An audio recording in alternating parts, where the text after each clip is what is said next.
सरस्वत्यै पार्वत्यै गुरवे नमः। दक्षिणामूर्तये देव सर्वकार्यापसिते।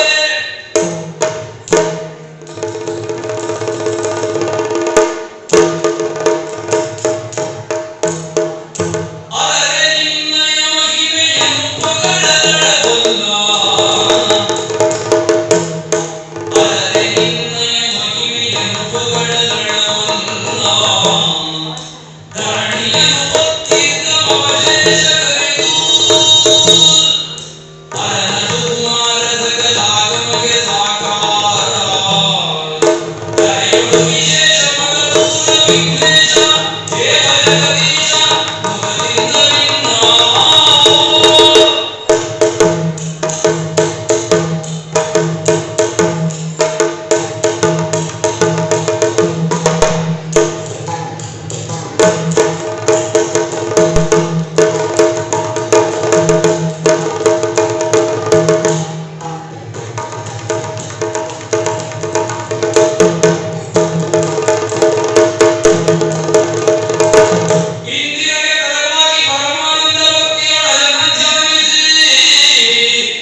ಪ್ರತಿಯೊಬ್ಬ ಜೀವಿಗೂ ಒಮ್ಮೆಯಾದರೂ ಜೀವನದಲ್ಲಿ ಕಾಶಿ ಕ್ಷೇತ್ರವನ್ನು ನೋಡಬೇಕು, ಪವಿತ್ರವಾದ ಗಂಗೆಯಲ್ಲಿ ತೀರ್ಥ ಸ್ನಾನ ಮಾಡಬೇಕು ಎಂದು ಬಯಸುತ್ತಾನೆ. ಗಂಗೆಯಲ್ಲಿ ಮಿಂದು ತಮ್ಮ ಪಾಪಗಳ ವಿಶ್ವನಾಥನ ದರ್ಶನವನ್ನು ಮಾಡಬೇಕು, ತನ್ಮೂಲಕ ಜೀವನದಲ್ಲಿ ಸಾರ್ಥಕ್ಯವನ್ನು ಹೊಂದಬೇಕು ಎಂದು ಹಂಬಲಿಸುತ್ತಿರುತ್ತಾರೆ. ಆ ನೆಲೆಯಿಂದ ನೋಡಿದರೆ ನಾನು ಎಂತಹ ಭಾಗ್ಯವಂತ! ಈ ಪವಿತ್ರವಾದ ಕಾಶಿಯಲ್ಲಿಯೇ ನನ್ನ ಜನನ, ನಾನು ಬೆಳೆದದ್ದು ಈ ಕ್ಷೇತ್ರದಲ್ಲಿಯೇ, ನನ್ನ ಅಂತ್ಯವು ವಿಶ್ವನಾಥನ ಸನ್ನಿಧಿಯಲ್ಲಿಯೇ. ಇದು ನನ್ನ ಪೂರ್ವಜನ್ಮದ ಪುಣ್ಯ ವಿಶೇಷವೇ ಸರಿ. ಇಂತಹ ಪುಣ್ಯಕ್ಷೇತ್ರದಲ್ಲಿ ಪ್ರತಾಪಸೇನನಾದ ನಾನು ಬದುಕಿ ಬಾಳುತ್ತಿರುವುದೇ ನನ್ನ ಸುಯೋಗವಲ್ಲದೆ ಮತ್ತೇನು? ಆದರೆ ಇಷ್ಟೇ ಸಾಕಾಗುವುದಿಲ್ಲವಲ್ಲ, ಉಳಿದದ್ದು ಬೇಕು ಅಂತಾದರೆ ಏನಿಲ್ಲ ಎಂಬ ಪ್ರಶ್ನೆ ಹುಟ್ಟಿಕೊಳ್ಳುತ್ತದೆ. ಸದಾ ನನ್ನನ್ನು ಓಲೈಸುವ ಪ್ರಜಾವರ್ಗ, ಸುಶೀಲೆಯಾದ ನನ್ನ ಅರ್ಧಾಂಗಿ, ಅವಳಲ್ಲಿ ಪಡೆದ ಅಂಬೆ, ಅಂಬಿಕೆ, ಅಂಬಾಲಿಕೆ ಎಂಬ 3 ಹೆಣ್ಣು ಮಕ್ಕಳನ್ನು ಪಡೆದ ತೃಪ್ತಿ, ಸಂಪದ್ಭರಿತವಾದ ರಾಜ್ಯ, ದಕ್ಷವಾದ ಅಧಿಕಾರಿ ವರ್ಗ, ಮೇಲಾಗಿ ನಾನು ಇಲ್ಲಿಯ ಧರ್ಮಾಧಿಕಾರಿ, ಇನ್ನೇನು ಬೇಕು ಹೇಳಿ? ವಿಶ್ವನಾಥನ ಕೃಪಾ ಕಟಾಕ್ಷದಿಂದ ಶತ್ರುಗಳಂತೂ ಯಾರೂ ಇಲ್ಲ. ಆದರೂ ಏನೋ ಒಂದು ವಿಷಯ ನನ್ನ ಮನಸ್ಸಿನಲ್ಲಿ ಕೊರೆಯುತ್ತಾ ಇದೆ. ಕ್ಷತ್ರಿಯನಾದವನು ಸಾಕು ಎನ್ನಬಾರದು, ಬೇಕು ಬೇಕು ಎನ್ನುವ ಮಹತ್ವಾಕಾಂಕ್ಷೆಯಿಂದ ಮುಂದುವರಿಯಬೇಕಂತೆ. ಕಾಶಿಯ ರಾಜ್ಯದಲ್ಲಿ ಶತ್ರುಗಳ ಕಾಟ ಇಲ್ಲವಾದರೂ ರಾಜಕಾರಣವಾಗಿ ಒಂದು ಪ್ರಬಲ ರಾಷ್ಟ್ರವಾಗಿ ಗುರುತಿಸಿಕೊಳ್ಳುವ ಅವಕಾಶ ನಮಗೆ ಇದುವರೆಗೂ ಸಿಗಲಿಲ್ಲ. ಅಂತಹ ಬಲಾಢ್ಯವಾದ ಸೇನೆಯೂ ನಮ್ಮಲ್ಲಿಲ್ಲ. ಹಾಗಾಗಿ ಏನು ಮಾಡುವುದು ಎಂದು ಚಿಂತಿಸುವಾಗ ಒಂದು ವಿಚಾರ ಹೊಳೆಯಿತು. ನನ್ನ 3 ಮಕ್ಕಳು ಪ್ರಾಯಪ್ರಬುದ್ಧರಾಗಿದ್ದಾರೆ. ಅವರಿಗೆ ಯೋಗ್ಯ ವರನನ್ನು ಹುಡುಕಿ ಮದುವೆ ಮಾಡಬೇಕು. ಹಾಗಾಗಿ ಈ ಸಂದರ್ಭವನ್ನು ನನ್ನ ರಾಜಕಾರಣಕ್ಕೆ ಬಳಸಿಕೊಳ್ಳಬೇಕು. ಅದಕ್ಕಾಗಿ ವಿಕ್ರಮವನ್ನೇ ಪಣವಾಗಿಟ್ಟು ಒಂದು ಸ್ವಯಂವರವನ್ನು ಏರ್ಪಡಿಸಿ ದೇಶದ ಎಲ್ಲ ರಾಜಕುಮಾರರಿಗೆ, ಎಲ್ಲ ದೇಶದ ಅರಸು ಮಕ್ಕಳಿಗೆ ಅವರನ್ನು ಇಲ್ಲಿಗೆ ಕರೆಸುತ್ತೇನೆ. ಯಾರಾದರೂ ಒಬ್ಬ ವೀರ ಬಂದೇ ಬರುತ್ತಾನೆ.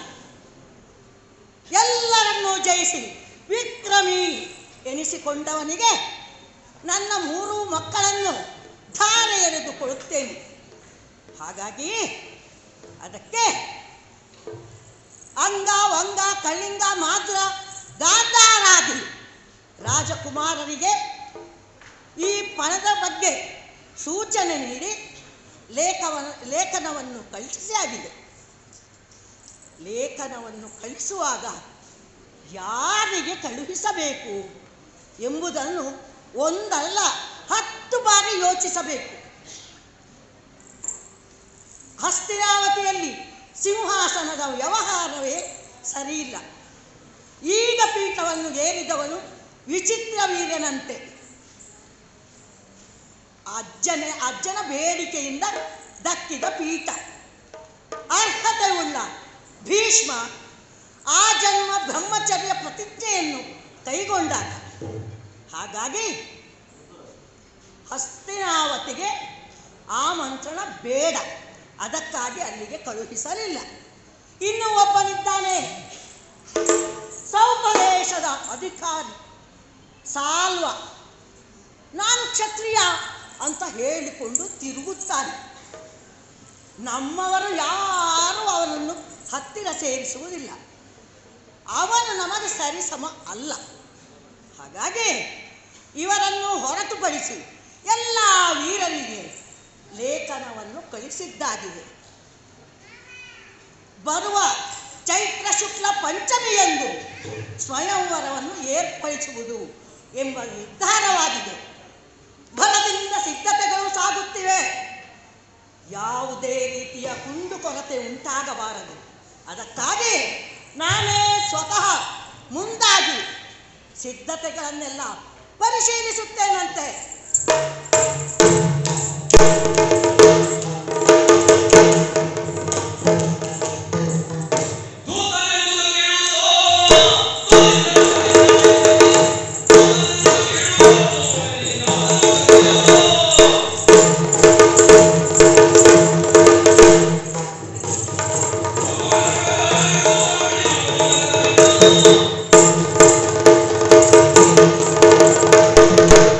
ದೂತನಾಡಿರತಕ್ಕಂಥ ಮಾತನ್ನು ಕೇಳಿ ನನ್ನ ಮನವೆಲ್ಲ ಕುದಿಯುತ್ತಾ ಇದೆ.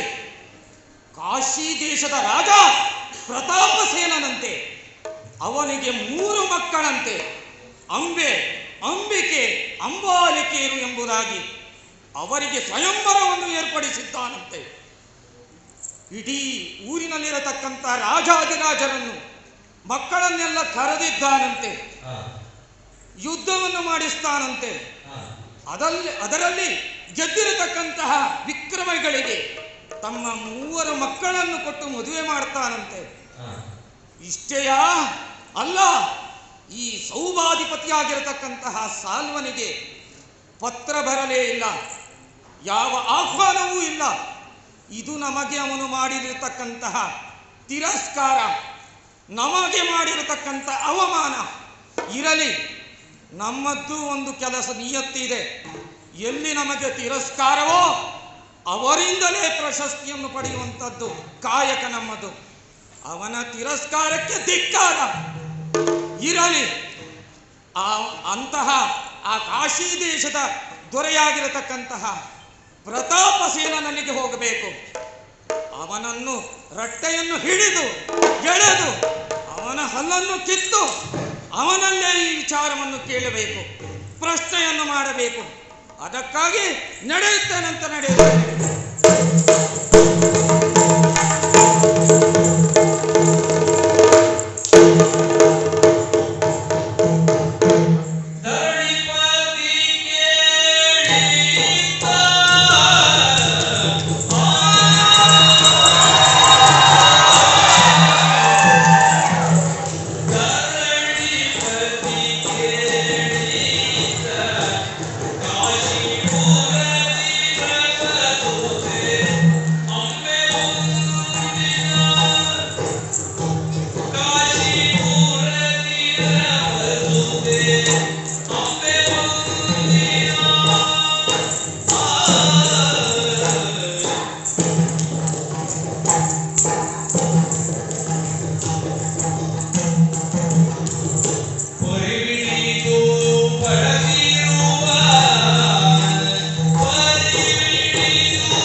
ಮನೆಯ ಒಳಗು ಹೊರಗು ಬೆಳಕನ್ನು ಕೊಡುತ್ತದೆ. ಹಾಗೆ ಹೆಣ್ಣು ಕೂಡ ಹೋದ ಮನೆಯನ್ನು ಬೆಳಗಬೇಕು, ತವರು ಮನೆಯನ್ನು ಬೆಳಗಬೇಕು. ಈ ನೆಲೆಯಲ್ಲಿ ಹೆಣ್ಣಾದವಳು ಕೆಲಸವನ್ನು ನಿರ್ವಹಿಸಬೇಕು. ಇದು ಲೋಕರೂಢಿಯ ಯುಕ್ತಿಯಲ್ಲವೇ? ಇದು ಪ್ರತಾಪಸೇನನ ನಗರಿ ಕಾಶಿ. ಜಗತ್ತಿನಲ್ಲಿರುವವರಿಗೆ ಮಹದೊಂದಂತ ಆಸೆ ಇರ್ತದೆ. ಕಾಶಿಯ ವಿಶ್ವನಾಥನನ್ನು ನೋಡಬೇಕು ಎನ್ನುವ ಹಾಗೆ ನಮ್ಮ ಪಾಲಿನ ಅದೃಷ್ಟ ನೋಡು, ಬೆಳಗ್ಗೆ ಎದ್ದಾಕ್ಷಣವೇ ಕಾಶಿಯ ವಿಶ್ವನಾಥನ ದರ್ಶನ. ಅದೇನೇ ಇರಲಿ, ನಾಳೆಯ ದಿನ ಈ ಪುರ ನಮ್ಮದಾಗುತ್ತದೆಯೇ? ಇಲ್ವೇ ಇಲ್ಲ. ಅಪ್ಪನೇ ಆಡಿದಂತಹ ಮಾತು, ನಿಮಗಾಗಿ ಸ್ವಯಂವರವನ್ನು ಏರ್ಪಡಿಸಿದ್ದೇನೆ, ವಿಕ್ರಮವೇ ಪಣ ಎನ್ನುವ ಹಾಗೆ. ಯಾರು ಗೆದ್ದಿದ್ದಾರೆ ಅವರ ಮೂಲಕವಾಗಿ ನಾವು ಅವರನ್ನು ಕೂಡಿಕೊಳ್ಳಬೇಕಾದದ್ದು ಅಥವಾ ವಿವಾಹ ಆಗಬೇಕಾದದ್ದು ಆದ್ಯ ಕರ್ತವ್ಯ ಆಗಿದೆ. ಉಳಿದದ್ದು ಒಂದೇ ದಿನ. ಆದ್ದರಿಂದ ತಡ ಮಾಡುವುದಲ್ಲ, ಹೂವನ್ನು ಕೊಯ್ಯುತ್ತಾ ಮುಂದೆ ಸಾಗೋಣ.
ಹೊರಟಿರತಕ್ಕಂಥ ನಾನು ಕಾಶಿ ದೇಶವನ್ನು ಪ್ರವೇಶ ಮಾಡಿದ್ದೇನೆ. ನೇರವಾಗಿ ರಾಜಭವನದ ಒಳಗೆ ಹೋಗದೆ ಈ ಉಪವನದಲ್ಲಿ ವಿಶ್ರಾಂತಿಗಾಗಿ ನಾನು ಕುಳಿತಿರುವಂತಹ ಸಂದರ್ಭದಲ್ಲಿ ಅಲ್ಲೆಲ್ಲೋ ಯುವತಿಯರ ಶಬ್ದ, ಪಿಸು ಮಾತುಗಳು ಕೇಳ್ತಾ ಉಂಟಲ್ಲ. ಯಾರದು ಯಾರದು ನೋಡ್ತೇನಂತೆ, ಮುಂದೆ ಹೋಗ್ತೇನೆ.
ಗೊತ್ತಿಲ್ಲ. ಆದ್ದರಿಂದ ಉತ್ತಮವಾಗಿರತಕ್ಕಂತಹ ಸುಂದರದಿಂದ ಮುಖ ಲಕ್ಷಣಗಳಿಂದ ಕೂಡಿರತಕ್ಕಂತಹ ನಿನ್ನನ್ನು ಪರಮ ಸುಂದರಿ ಎಂಬುದಾಗಿ ಕರೀತಾ ಇದ್ದೇನೆ. ಹೌದೇ? ಎಷ್ಟು ಚಂದವೇನೆ ನೀನು. ಆ ಚಂದಿನರ ಶುಭ್ರ ಕಾಂತಿಯನ್ನು ಹೊಂದಿರತಕ್ಕಂತಹ ನಿನ್ನ ಮುಖ ಎಷ್ಟು ನೋಡಿದರೂ ಕೂಡ ಇನ್ನೂ ನೋಡಬೇಕು ಅಂತಾನೆ ಇರುವಂತಹ ಮುಖ.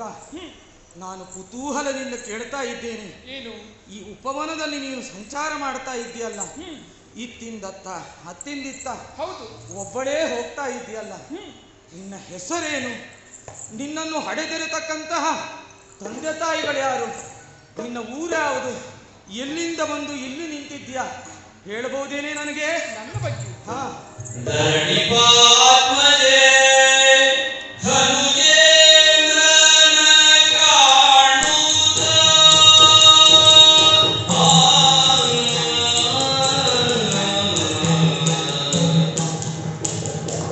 ಧರಣಿಪಾತ್ಮಜೇ ಧನುಜೇಂದ್ರನ ಕಾಣುತ್ತ ಸ್ಮರಗತಿಯೊಳುಗು ಬಡವಿ ಕಾಣುತ್ತ ಸ್ಮರಗತಿಯೊಳು ಬಡವಿ ಸ್ಮರಗತಿಯೊಳು ಬಡವಿ ಶಿರವ ಬಗ್ಗಿಸಿ ಕಾಶಿಪತಿಯ ಕುವರಿ ಶಿರವ ಬಗ್ಗಿಸಿ ಕಾಶಿಪತಿಯ ಕುವರಿ ಎನ್ನ ಕರೆವರು ಅಂಬೆಯೆಂದು ಎನ್ನ ಕರೆವರು ಅಂಬೆಯೆಂದು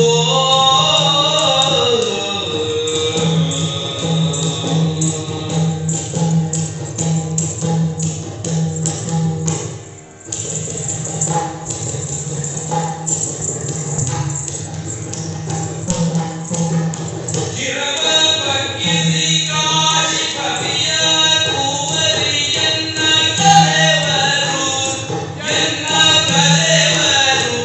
ಅಂಬೆಯೆಂದು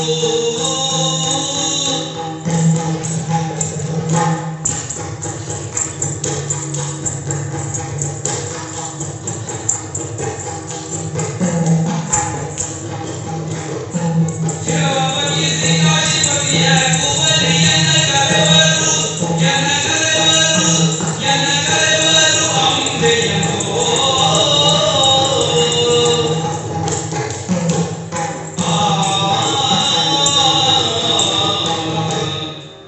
ಅಪರಿಚಿತರಾದವರು ಪರಸ್ಪರವಾಗಿ ಪರಿಚಯವನ್ನು ಕೇಳುವುದು ತಪ್ಪಲ್ಲ. ಆ ನೆಲೆಯಲ್ಲಿ ನನ್ನ ಪರಿಚಯವನ್ನು ಹೇಳ್ತಾ ಇದ್ದೀನಿ. ಯಾರು ಎನ್ನುವ ಕುತೂಹಲದಿಂದ ನನ್ನ ದಾರಿಯಲ್ಲೇ ಅಡ್ಡಗಟ್ಟಿ ಕೇಳುತ್ತಿದ್ದೀರಿ. ನಾನು ನೋಡುತ್ತಿರುವಂತಹ ಈ ಸುಂದರವಾದ ನಗರಿಯಾಗಿರುವಂತಹ ಈ ಕಾಶಿ ದೇಶವನ್ನು ಆಳುವ ಪ್ರತಾಪಸೇನನ ಹಿರಿಯ ಮಗಳು. ಪ್ರತಾಪಸೇನ? ಹೌದು. ಅಂಬೆ ಎನ್ನುವ ಹಾಗೆ ನನಗೆ ಇರುವರು ಸಹೋದರಿಯರು ಅಂಬಿಕೆ ಮತ್ತು ಅಂಬಾಲಿಕೆ ಎನ್ನುವ ಹಾಗೆ. ನಾಳೆ ದಿನ ವಿಕ್ರಮವೇಪುಣ ಎನ್ನುವ ಹಾಗೆ ನನ್ನ ಅಪ್ಪ ಸ್ವಯಂವರವನ್ನು ಏರ್ಪಡಿಸಿದ್ದಾನೆ. ಆ ಕಾರಣಕ್ಕಾಗಿ ಈ ದಿನ ವನವಿಹಾರದ ನಿಮಿತ್ತವಾಗಿ ಈ ಕಡೆಗೆ ಬಂದೆ. ನನ್ನನ್ನು ಪ್ರಶ್ನಿಸುವ ನೀನ್ಯಾರು ಅಂತ ಗೊತ್ತಾಗ್ಲಿಲ್ಲ. ನೀನ್ ಕೇಳಿದಾಗ ನಾನು ಹೇಳದೇ ಇರ್ತೇನೆ. ಮತ್ತೆ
ಮಾಡಬೇಕಾದದ್ದು ನನ್ನ ಕರ್ತವ್ಯ.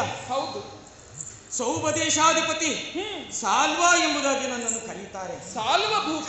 ಹ, ಸಾಲ್ವಭೂಪತಿಗಳು ಎಂಬುದಾಗಿ ನನ್ನನ್ನು ಕರೀತಾರೆ. ಹೌದೇ?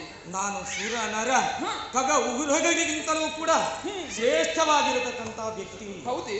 ಹೇಗೆ ಸುರರು ಸುಖಕ್ಕಾಗಿ ಸಂಪತ್ತಿಗಾಗಿ ಹೇಗೆ ಶ್ರೇಷ್ಠರಾಗ್ತಾರೋ, ಆ ಸಂಪತ್ತನ್ನು ಕಾಯುವಂತ ಉರಗರು ಹೇಗೆ ಶ್ರೇಷ್ಠರಾಗ್ತಾರೋ, ಹಾಗೆ ಅವರೆಲ್ಲರಿಗಿಂತಲೂ ಕೂಡ ಮಿಗಿಲಾಗಿರತಕ್ಕಂತಹ ವ್ಯಕ್ತಿತ್ವವನ್ನು ಹೊಂದಿದವನು ನಾನು. ಹೌದೇ? ಅದೇ ರೀತಿಯಲ್ಲಿ ಅಂತಹ ಶ್ರೇಷ್ಠವಾಗಿರತಕ್ಕಂತಹ ಈ ವ್ಯಕ್ತಿ ನಿನ್ನನ್ನು ವರಿಸಬೇಕು, ನಿನ್ನನ್ನು ಮದುವೆಯಾಗಬೇಕು ಎಂಬುದಾಗಿ ನನ್ನ ಮನದಿಚ್ಛೆಯನ್ನು ನಿನ್ನಲ್ಲಿ ಹೇಳಿಕೊಳ್ತಾ ಇದ್ದೇನೆ. ಇದಕ್ಕೆ ನೀನು ಏನು ಹೇಳ್ತೀಯಾ? ಸಾಲ್ವೇಶ ಕೇಳಿಯ ಸಾಲ್ವ ರಾಜೇಂದ್ರ ಎನ್ನಯ ಪಿತಾ. ಕೇಳಿಯ ಸಾಲ್ವ ರಾಜೇಂದ್ರ ಎನ್ನಯ ಪಿತಾ. ನಾಳೆಯನು ಜಯದ ನಾಳೆಯನ್ನನು ಜಯದ.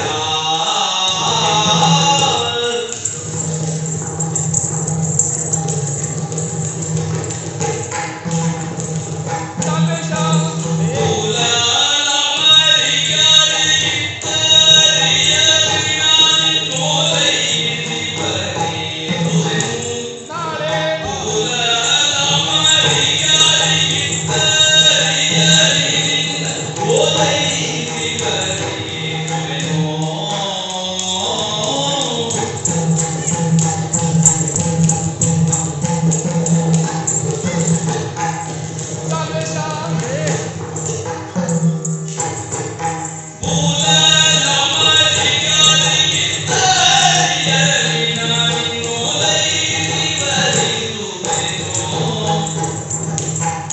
ಸಾಲ್ವೇಶ. ಅಂಬೆ, ನನ್ನ ಮನದಿಚ್ಛೆಯನ್ನು ಯಾವುದೇ ಸಂಕೋಚಗಳಿಲ್ಲದೆ ನಿನ್ನಲ್ಲಿ ಹೇಳಿಕೊಂಡಿದ್ದೇನೆ. ಹೌದೇ? ಹ, ನೋಡಿ, ಹ, ವೈದ್ಯ ಹೇಳಿದ್ದು ಹಾಲು ಹಣ್ಣು, ಹ, ರೋಗಿ ಬಯಸಿದ್ದು ಹಾಲು ಹಣ್ಣು. ಹ. ಯಾಕಾಗಿ ಹಾ. ನೀವು ಹೇಗೆ ನನ್ನನ್ನು ಬಯಸಿದ್ದೀರೋ ಹಾ. ಪ್ರಥಮ ನೋಟದಲ್ಲೇ ನಾನು ನಿಮ್ಮನ್ನ ಬಯಸಿದವಳಿದ್ದೇನೆ. ಹಾ. ಆದರೆ ಏನು ಮಾಡುವುದು ಹೇಳಿ? ಹಾ. ನಾಳೆ ದಿನ ಹಾ. ನಮ್ಮ ತಂದೆ ಹಾ. ಸ್ವಯಂವರವನ್ನು ಏರ್ಪಡಿಸಿದ್ದಾರೆ. ಹ, ಸ್ವಯಂವರದಲ್ಲಿ ಹಾ. ಯಾರು ಪರಾಕ್ರಮವನ್ನ ಮೆರೆಯುವುದರ ಮೂಲಕವಾಗಿ ಹ. ಅವರಿಗೆ ನಮ್ಮ 3 ಮಕ್ಕಳನ್ನು ಕೊಡುವುದಾಗಿ ಹಾ. ತಂದೆ ಘೋಷಿಸಿದ್ದಾರೆ. ಇರಲಿ ಅದು. ಈಗಾಗಲೇ ನೀವೇ ಹೇಳಿದ್ದೀರಿ, ಹಾ. ನರ ಹಾ. ಕಿನ್ನರ ಹಾ. ಕಿಂಪುರುಷನಿಗಿಂತಲೂ ಶ್ರೇಷ್ಠ ಎನ್ನುವ ಹಾಗೆ ಹಾ. ನನ್ನಲ್ಲಿ ಅಂತೂ ಹಾ. ನಿಶ್ಚಯವಾಗಿ ತಿಳಿದುಕೊಂಡಿದ್ದೇನೆ. ಹಾ. ನಿಮ್ಮನ್ನೇ ನಾನು ವರಿಸ್ತೇನೆ. ಹಾ. ನಾಳೆ ದಿನ ಹಾ. ಅಲ್ಲಿಯವರೆಗಾಗಿ ಬಂದು ಹಾ. ಎಲ್ಲರನ್ನ ಕೊಂದು ಹಾ. ಆ ಮೂಲಕವಾಗಿ ಹಾ. ನನ್ನನ್ನು ವರಿಸಬೇಕು ಸ್ವಾಮಿ, ನೀವು ವರಿಸಬೇಕು. ಅಂಬೆ, ನಾನು ಕೂಡ ಇದನ್ನೇ ಯೋಚನೆ ಮಾಡ್ತಾ ಇದ್ದೆ. ಹಾ. ನಾನು ಅತ್ತ ಕಡೆಯೂ ಇಲ್ಲ ಇತ್ತ ಕಡೆಯೂ ಇಲ್ಲದಂತಹ ವ್ಯಕ್ತಿಯಾಗಿ ಇಷ್ಟು ದಿವಸ ಬದುಕುತ್ತಿದ್ದೆ. ನಿಜ. ಆದರೆ ಈ ಒಂದು ಸ್ವಯಂವರ ವೇದಿಕೆ ನನಗೊಂದು ಪ್ರತಿಷ್ಠೆಯನ್ನು ತಂದು ಕೊಡುತ್ತದೆ. ನಿನಗೊಂದು ಏದಿಗೆ ಎಲ್ಲ ವೀರಾದಿ ವೀರರನ್ನು ಸೋಲಿಸಬೇಕು, ಅವರನ್ನೆಲ್ಲ ಮೆಟ್ಟಿ ನಿಲ್ಲಬೇಕು ಎನ್ನತಕ್ಕಂಥ ಬಯಕೆ ನನಗೆ ಮೊದಲಿನಿಂದಲೂ ಕೂಡ ಇತ್ತು. ಆಗಲಿ. ಅದಕ್ಕೆ ಯಾವ ಒಂದು ಅವಕಾಶವೂ ಕೂಡ ಸಿಗಲಿಲ್ಲ. ಹಾ. ಆದರೆ ಇವತ್ತಿನ ದಿವಸ ಸಿಗುವಂತ ಏನು ಸ್ವಯಂವರ ವೇದಿಕೆಯಲ್ಲಿ ಮಾಡುವಂತಹ ಯುದ್ಧದಲ್ಲಿ ಅವರನ್ನೆಲ್ಲ ನಾನು ಸೋಲಿಸಿ ಹಾ. ನಿನ್ನನ್ನು ವರಿಸ್ತೇನೆ. ಆಗಲಿ. ಇದು ನಾನು ಹೇಳುವಂತಹ ಮಾತು. ಆದರೆ ನೀನು ನನ್ನನ್ನು ವರಿಸ್ತೇನೆ ಅಂತ ಹೇಳ್ತಾ ಇದ್ಯಲ್ಲ, ಒಂದು ವೇಳೆ ನಾನು ಅಲ್ಲಿ ಸೋತರೆ, ಸೋಲುವುದಿಲ್ಲ, ನನಗೆ ಅಷ್ಟೊಂದು ಧೈರ್ಯ ಉಂಟು, ಆಗಲಿ, ಎಲ್ಲರನ್ನು ಜಯಿಸ್ತೇನೆ ಎಂಬುದಾಗಿ. ಒಂದು ವೇಳೆ ಸೋತರೆ ಏನ್ ಮಾಡುವಂಥದ್ದು? ಸೋತರೆ ಹಾ. ಭಯಬೇಡ ಸಾಲ್ವಭೂಪ. ಹಾ. ಒಂದು ವೇಳೆ ಇನ್ನೋರ್ವರು ಬಂದು ಗೆದ್ದು ನಮ್ಮನ್ನ ಕರೆದುಕೊಂಡು ಹೋದರೆ ಹಾ. ಅವರನ್ನ ಮನವೊಲಿಸಿ ಹಾ. ನಮ್ಮಿ ನಡುವಿನ ಪ್ರೇಮ ಪ್ರಕರಣವನ್ನ ತಿಳಿಸಿ ಹಾ. ಮತ್ತೆ ಬಂದು ನಿಮ್ಮನ್ನು ನಾನೇ ವಧಿಸ್ತೇನೆ. ಆದರೆ ಇದನ್ನು ಹೇಗೆ ನಾನು ನಂಬುವುದು? ಹೇಗೆ ನಂಬುವುದು? ಪ್ರಮಾಣ ಮಾಡಬೇಕು. ಹೌದು. ಹೌದು. ಕೈಯಲ್ಲಿ ಕೈ ಇಟ್ಟು ಭಾಷೆಯನ್ನು ಕೊಟ್ರೆ ಹಾ. ನನಗೂ ಕೂಡ ಒಂದು ಧೈರ್ಯ ಬರ್ತದೆ. ಹೌದಾ? ಹಾ. ಕರವನ್ನ ಮುಂದೆ ಚಾಚಿ. ಹಾ. ಈ ಅಂಬೆ ಎಂದೂ ನಿಮ್ಮವಳ.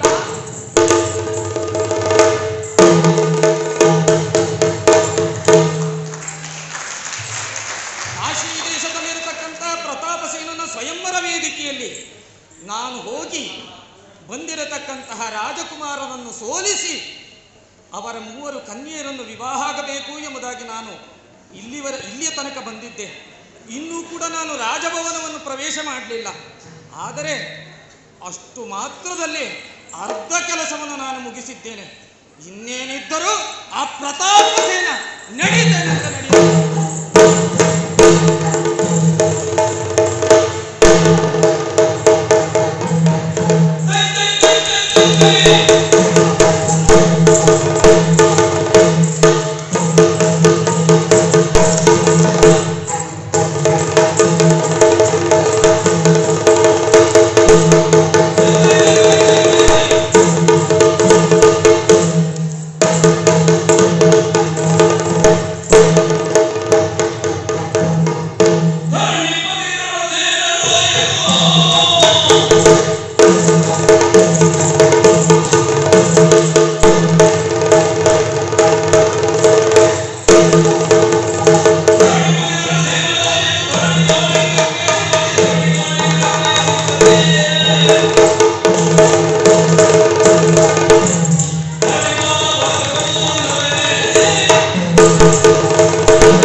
ಯಾವುದೇ ರೀತಿಯ ಚ್ಯುತಿ ಬಾರದ ರೀತಿಯಲ್ಲಿ ಆಡಳಿತವನ್ನು ನಡೆಸಿಕೊಂಡು ಬರುತ್ತಾ ಇದ್ದೇನೆ.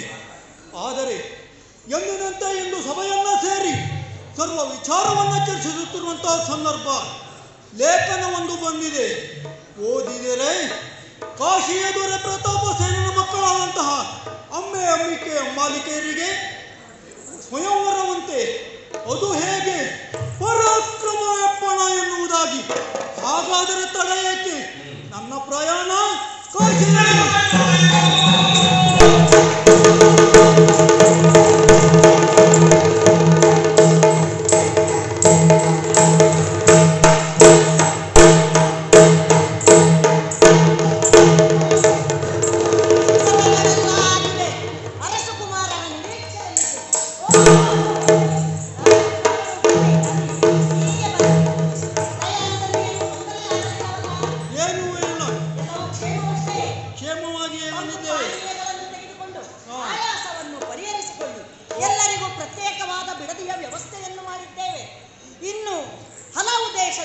ರಾಜಕುಮಾರರು ಬರುವವರಿದ್ದಾರೆ. ಅಲ್ಲಿಯವರೆಗೆ ನೀವು ವಿಶ್ರಾಂತಿ ಮಾಡಿ. ಆಗಲಿ.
ಕುಶಲವೇ ಎಂಬುದಾಗಿ ನನ್ನಲ್ಲಿ ಕೇಳ್ತಾ ಇದ್ದೀಯಲ್ಲ, ಹೀಗೆ ಹೊರಗೊಂದು ಒಳಗೊಂದು ನಿನ್ನ ಈ ಮಾತನ್ನು ಕೇಳಿ ಸಿಟ್ಟು ಬರ್ತಾ ಉಂಟು ನನಗೆ. ಯಾಕೆ?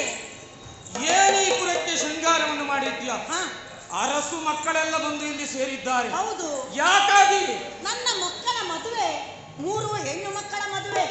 ವಿಕ್ರಮವನ್ನು ಪಣವನ್ನಾಗಿಟ್ಟು ಸ್ವಯಂವರವನ್ನು ಏರ್ಪಡಿಸಿದ್ದೇನೆ. ಅದಕ್ಕಾಗಿ ಲೇಖನವನ್ನು ಕಳಿಸಿದ್ದರಿಂದ ಇವರೆಲ್ಲ ಬಂದಿದ್ದಾರೆ. ಅದು ಸರಿ. ಎಲ್ಲರಿಗೂ ಕೂಡ ಲೇಖನವನ್ನು ಕಳಿಸಿದ್ಯಾ? ಹೌದು.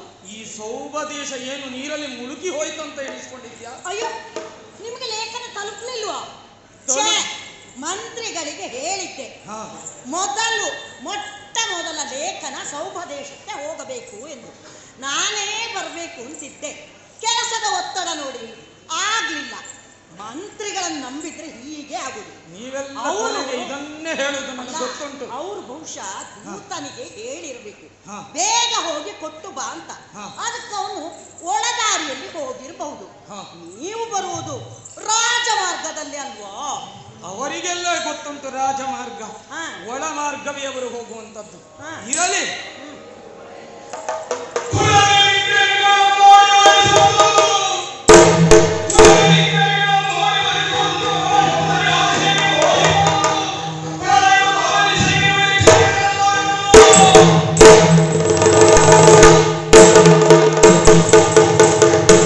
ಇರಲಿ. ಹಾ. ನಮಗೆ ಕರೆಯನ್ನು ನೀನು ಕೊಡ್ಲಿಲ್ಲ, ಅದನ್ನು ನಾನು ಕ್ಷಮಿಸುತ್ತೇನೆ. ಹಾ. ಆದರೆ ಹಾ. ಇಲ್ಲಿಗೆ ನಾನು ಬಂದ ಮೇಲೆ ಹಾ. ನನ್ನದ್ದೇ ಕ್ರಮ, ನಾನು ಹೇಳಿದಾಗೆ ಇಲ್ಲಿ ಆಗಬೇಕು. ಆಗಲಿ ಆಗಲಿ. ಇಷ್ಟರ ತನಕ ನಿನ್ನ ಪಣವೇನಿತ್ತು, ಹಾ. ಯಾರು ಶೌರ್ಯವನ್ನು ತೋರಿಸ್ತಾರೆ ಹೌದು. ಅವರಿಗೆ ನಿನ್ನ ಮಕ್ಕಳನ್ನು ಕೊಟ್ಟು ಮದುವೆ ಮಾಡಿಸ್ತೇನೆ ಎಂಬುದಾಗಿ. ಹೌದು, ಹೌದು. ಇನ್ನು ಯಾರು ಪರಮಾತಿಶಯಕ್ಕೆ ಸೌಂದರ್ಯಕ್ಕೆ ಮಾರು ಹೋಗಿ ಹಾ. ನಿನ್ನ ಯಾವ ಮಕ್ಕಳು ನಾನು ಅವನನ್ನು ಮದುವೆ ಆಗ್ತೇನೆ ಅಂತ ಹೇಳುತ್ತಾರೋ ಹಾ. ಅದನ್ನೂ ಕೂಡ ನಿನ್ನ ಈ ಲೇಖನದಲ್ಲಿ ಸೇರಿಸಿಕೊಳ್ಬೇಕು. ನಿನ್ನ ಈ ನಿಯಮದಲ್ಲಿ ಅದು ಇರಬೇಕು. ಹಾ, ಆಗಲಿ ಆಗಲಿ. ಇದ್ದರೆ ಸ್ವಯಂವರ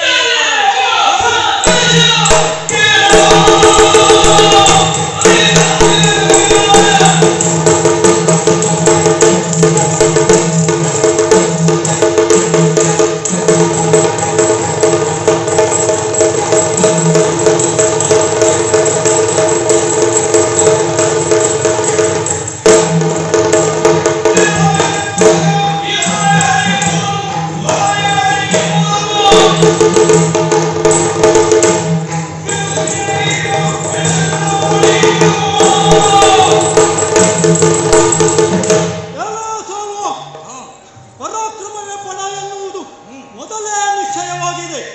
ಆದ್ದರಿಂದ ನನ್ನನ್ನ ಎದುರಿಸುವ ದೊಡ್ಡ ಭಟರು ಯಾರಾದರೂ ಇದ್ರೆ ಬರಲಿ. ನನ್ನ ಹೆಣ್ಣು ಮಕ್ಕಳನ್ನು ಕರೆಸುತ್ತೇನೆ. ಯಾರಲ್ಲಿ? ನನ್ನ ಹೆಣ್ಣು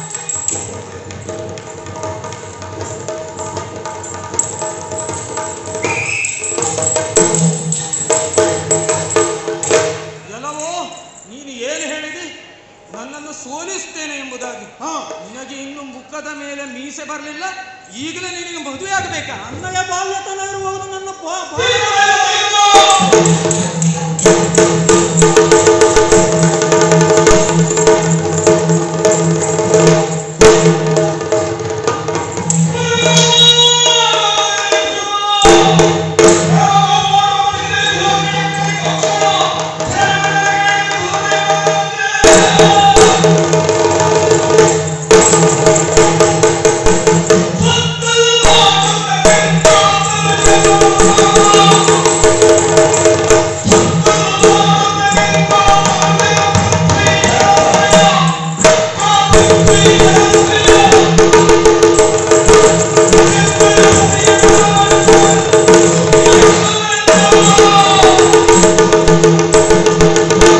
ಗುಪ್ತಚರರಿಂದ ವಿಚಾರವನ್ನ ತಿಳಿದು ಆತಯ ಪಾದಗಳಿಗೆ ವಂದಿಸಿ ನೇರವಾಗಿ ಬಂದು ನಿಂತದ್ದು ಆಶೀಷನ ಮದುವೆಯ ಮನೆ.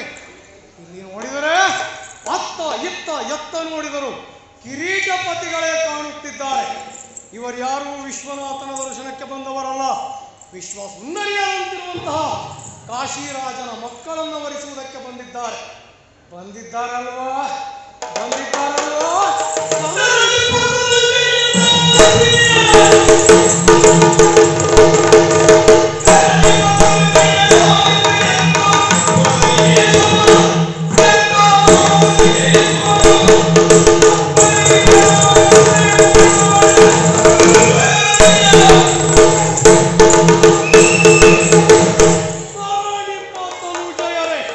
ಒಂದು ಮದುವೆ ಎಂದರೆ ಅಲ್ಲಿ ಮದುವೆಯಾಗಲಿಕ್ಕಿರುವಂತಹ ವಧುವಿನ ಮನಸ್ಥಿತಿಗೆ ಸರಿಯಾಗಿ ನಡೆದುಕೊಳ್ಳಬೇಕಾಗಿ ಬರ್ತದೆ. ಹೆಣ್ಮಕ್ಕಳೇ, ಈ ಚರಾಚರ ಪ್ರಪಂಚದಲ್ಲಿ ಭೀಷ್ಮನನ್ನ ಗೆಲ್ಲುವವರು ಇನ್ನೊಬ್ಬರಿಲ್ಲ. ನಿಮಗೆ ನನ್ನ ಮಾತಿನ ಮೇಲೆ ವಿಶ್ವಾಸವಿದ್ದರೆ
ಯಾರು? ನಾವು ಇಲ್ಲಿ ಬಂದದ್ದು ಬಹಳ ಸಂತೋಷವಾಯಿತು. ಪ್ರತಾಪ ಸೇನ. ಪುರವೆಲ್ಲ ಶೃಂಗಾರಿಸಲ್ಪಟ್ಟಿದೆ. ಸುತ್ತಮುತ್ತಲೆಲ್ಲ ಅರಸರು ಬಂದು ಸೇರಿದ್ದಾರೆ. ಏನು ವಿಶೇಷ? ನನ್ನ 3 ಹೆಣ್ಣು ಮಕ್ಕಳ ಮದುವೆ ಸ್ವಯಂವರವನ್ನು ಏರ್ಪಡಿಸಿದ್ದೇನೆ. ಹೆಣ್ಮಕ್ಕಳು ಎಷ್ಟು ಜನ ನಿನಗೆ? 3. ಬಂದಂತ ಅರಸು ಕುಮಾರರೆಷ್ಟು? ಬಹಳಷ್ಟು ಅಲ್ವಾ? ಇದು ಒಂದು ಇರುವ 3 ಹೆಣ್ಣು ಮಕ್ಕಳಲ್ಲಿ ಹಾ, ಬಂದಿರುವ ಅರಸು ಕುಮಾರರಿಗೆ ಹಾ. ತುಂಡು ತುಂಡು ಮಾಡಿಕೊಡ್ತೀಯಾ? ಇಲ್ಲ, ಮತ್ತೆ? ವಿಕ್ರಮವನ್ನೇ ಪಣವನ್ನಾಗಿಟ್ಟಿದ್ದೇನೆ. ಏನ? ವಿಕ್ರಮವನ್ನು ಪಣವನ್ನಾಗಿ ಮುಚ್ಚಬಾಯಿ!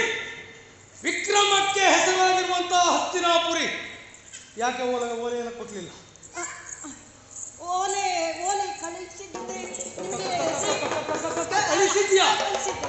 ಏ, ನೀನು ಕಳಿಸಿದರೇನು ಹೆಚ್ಚಾಗಲಿಕ್ಕಿಲ್ಲ. ಕಳಿಸಲಿಲ್ಲ ಎಂಬರಿಗೆ ನಮಗೇನು ತೊಂದರೆ ಇಲ್ಲ. ಬಂದಾಯಿತು. ರಥದಲ್ಲಿ ನಿನ್ನ ಹೆಮ್ಮಕ್ಕಳನ್ನೇರಿಸಿಕೊಂಡಾಯಿತು. ಇದುವರೆಗೆ ಏನು ನಡೆಯಿತು ಗೊತ್ತಿಲ್ಲ. ಇನ್ನು ಮೇಲೆ ನಾನು ಹೇಗೆ ನಡೆಯಬೇಕು? ಅದಿತಾ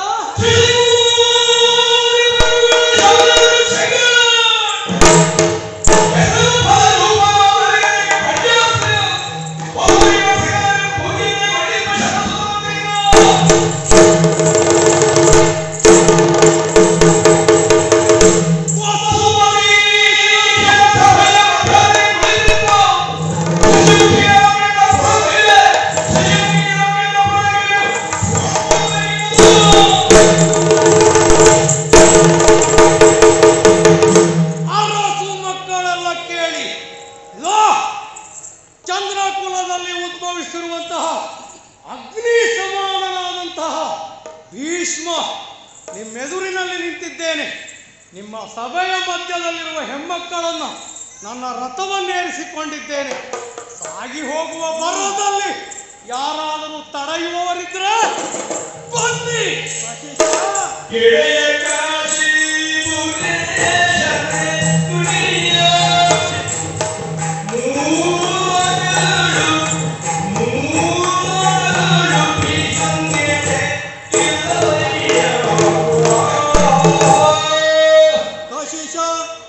ದೃಢಸೇನ, ನಾವು ಭೀಷ್ಮಾಚಾರ್ಯರು ಆಡುವಂತಹ ಮಾತುಗಳನ್ನು ಕೇಳಿದ್ದೇವೆ.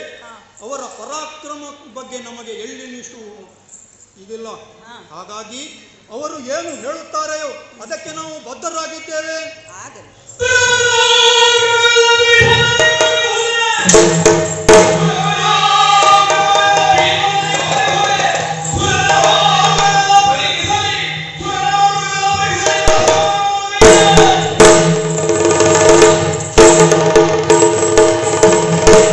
ಏನಿದು ದುರಪರಾಕ್ರಮ ಅನ್ನುವಂಥದ್ದು?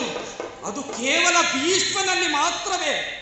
ಇಲ್ಲ ಇಲ್ಲ, ಈ ಸೌಭಾಧಿಪತಿಯಾಗಿರತಕ್ಕಂತಹ ಸಾಲ್ವನಲ್ಲಿಯೂ ಕೂಡ ಪರಾಕ್ರಮ ಉಂಟು. ಎಲ್ಲೋ ದೇಶಾಧಿಪರೇ, ನಿಮಗೆ ನಾಚಿಕೆ ಆಗುವುದಿಲ್ವಾ? ಈ ರೀತಿಯಲ್ಲಿ ಮಾತನಾಡ್ತಾ ಇದ್ದೀರಲ್ಲ ನೀವು. ಹೋಗಿ ಅವನೇ ಪರಾಕ್ರಮ ಉಳ್ಳವನು ಎಂಬುದಾಗಿ ಹೇಳ್ತಾ ಇದ್ದೀರಲ್ಲ. ನಿಮಗೆ ಧಿಕ್ಕಾರ ಇರಲಿ, ಧಿಕ್ಕಾರ ಇರಲಿ. ಆ ಭೀಷ್ಮನಲ್ಲಿ ನಾನು ಸೆಲೆಸುತ್ತೇನೆ.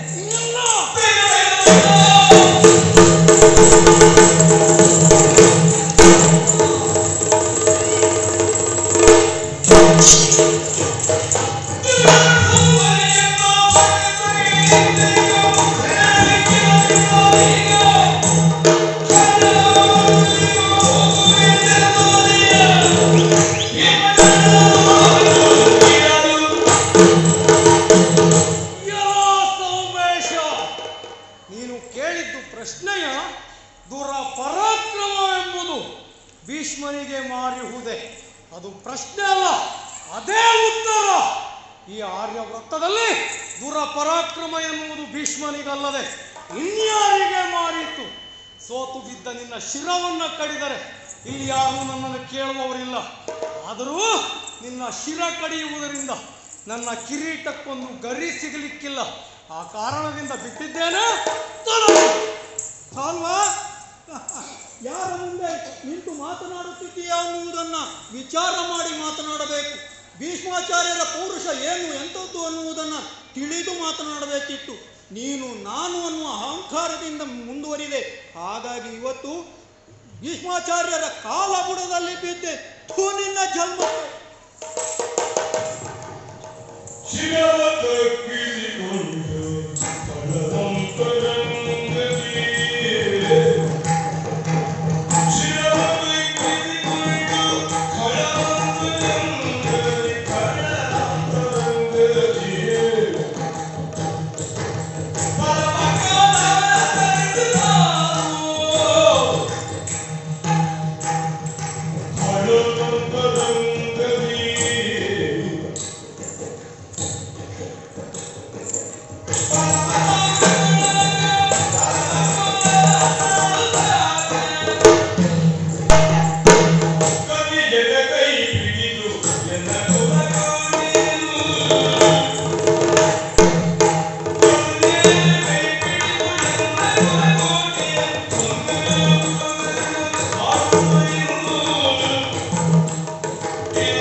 ಆಚಾರ್ಯರೇ, ಆಶೀಷ ನನ್ನ 3 ಹೆಣ್ಣು ಮಕ್ಕಳನ್ನು ನಿಮ್ಮ ಕೈಗೊಪ್ಪಿಸುತ್ತಿದ್ದೇನೆ.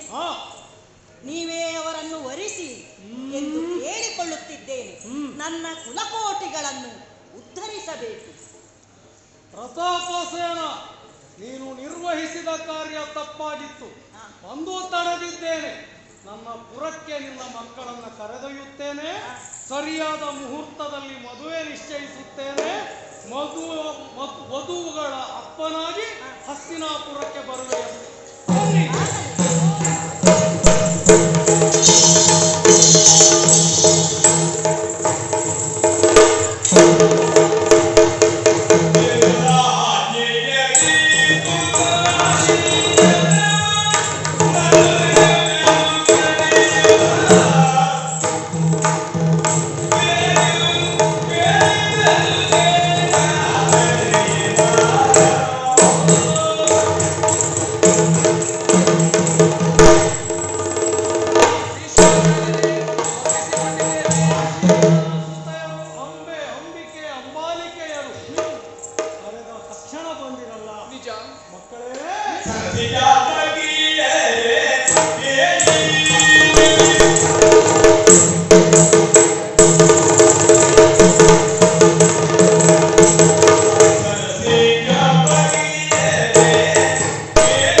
ಕಾಶಿರಾಜನ ಪುರದಿಂದ ನಿಮ್ಮ ತವರು ಮನೆಯಿಂದ ಕರೆ ತಂದಿದ್ದೇನೆ.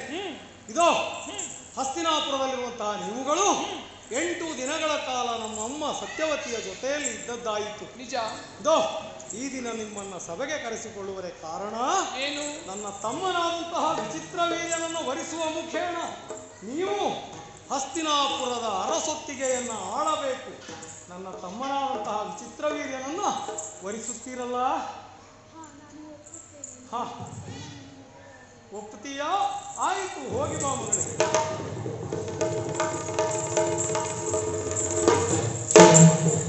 ಅಂಬೆ, ಆಚಾರ್ಯರೇ, ಹಿರಿಯರಾದ ನೀನು ಮೊದಲು ಹೇಳಬೇಕಿತ್ತು. ಕಿರಿಯರಿಬ್ಬರು ಹೇಳಿ ಒಳಗೆ ಹೋದರೂ ನೀನಿನ್ನೂ ಯೋಚಿಸ್ತಾ ಇದ್ದೀಯಲ್ಲ, ಯಾಕೆ? ಅವರ ಅಭಿಪ್ರಾಯವೇ ನನ್ನದು ಆಗಬೇಕಂತೇನಿಲ್ಲ. ಏನಿಲ್ಲ ಏನಿಲ್ಲ.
ಮಿತಿಯೂ ಇಲ್ಲ. ಇಲ್ಲವಲ್ಲ ಭೀಷ್ಮಾಚಾರ್ಯರೇ, ನೀವಾರ್ವರು ಸದ್ಗುಣ ಸಂಪನ್ನರು. ಹಾ ಯಾಕೆ ಕರೀತಾರೆ ಹೀಗಾಗಿ? ಹ್ಮ್ ಎಲ್ಲರನ್ನ ಲೋಕಮುಖದಲ್ಲಿ ಕರೆಯುವುದಿಲ್ಲ.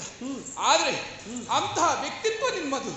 ಲೋಕಮುಖವೇ ಕೊಂಡಾಡುವಂತಹ ವ್ಯಕ್ತಿತ್ವ, ಸದ್ಗುಣ ಸಂಪನ್ನಶೀಲರು. ಇಲ್ಲಿವರೆಗೆ ಯಾವುದೇ ಅಭಿಪ್ರಾಯವನ್ನು ಕೇಳಲು ತಂಗಿಯರು ಮೊದಲು ನನ್ನಲ್ಲಿ ಕೇಳ್ತಾ ಇದ್ರು. ಆದ್ರೆ ಬದುಕಿನ ಗಂಡನ ಆಯ್ಕೆ ವಿಚಾರ ಬಂದಂತಹ ಸಂದರ್ಭದಲ್ಲಿ ನನ್ನ ಅಭಿಪ್ರಾಯಕ್ಕೂ ಪೂರ್ವದಲ್ಲಿ ನನ್ನಲ್ಲಿಯೂ ಚರ್ಚಿಸದೆ ತಮ್ಮ ಅಭಿಪ್ರಾಯವನ್ನು ಕೊಟ್ಟು ಹೊರಟು ಹೋದ್ರು. ಆದ್ರೆ ನನ್ನ ಅಭಿಪ್ರಾಯ ಹಾಗಲ್ಲ. ಯಾಕೆ? ವಿಕ್ರಮವೇ ಪಣ ಎನ್ನುವ ಹಾಗೆ ಸ್ವಯಂವರವನ್ನು ಏರ್ಪಡಿಸಿದಾಗ ಅಲ್ಲಿವರೆಗಾಗಿ ಬಂದವರು ನೀವು. ಅಷ್ಟು ಮಾತ್ರ ಅಲ್ಲ, ಬಂದಂತಹ ದೇಶ ದಿಕ್ಪಾಲಕರನ್ನ ಬಡಿದೋಡಿಸಿದವರು ನೀವು.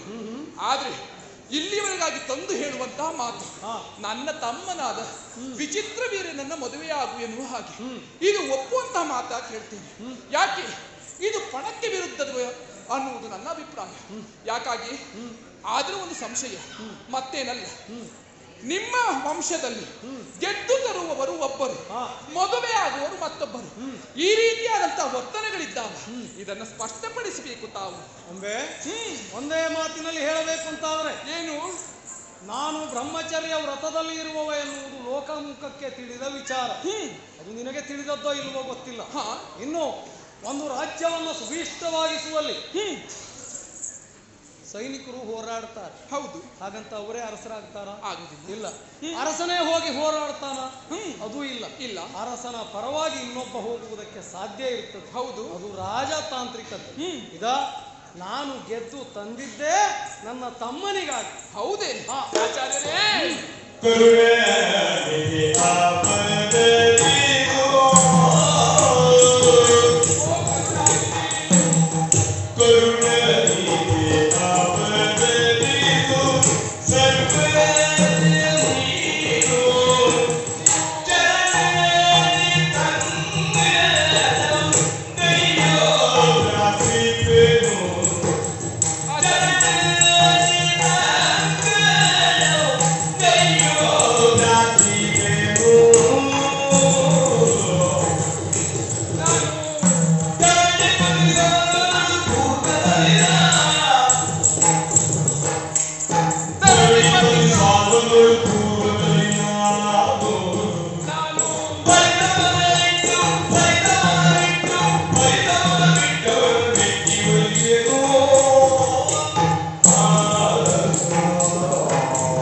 ಕರುಣನಿಧಿ ಭೀಷ್ಮಾಚಾರ್ಯರೇ ಅವತರಿಸಬೇಕು ನನ್ನ ಪಾಲಿಗೆ.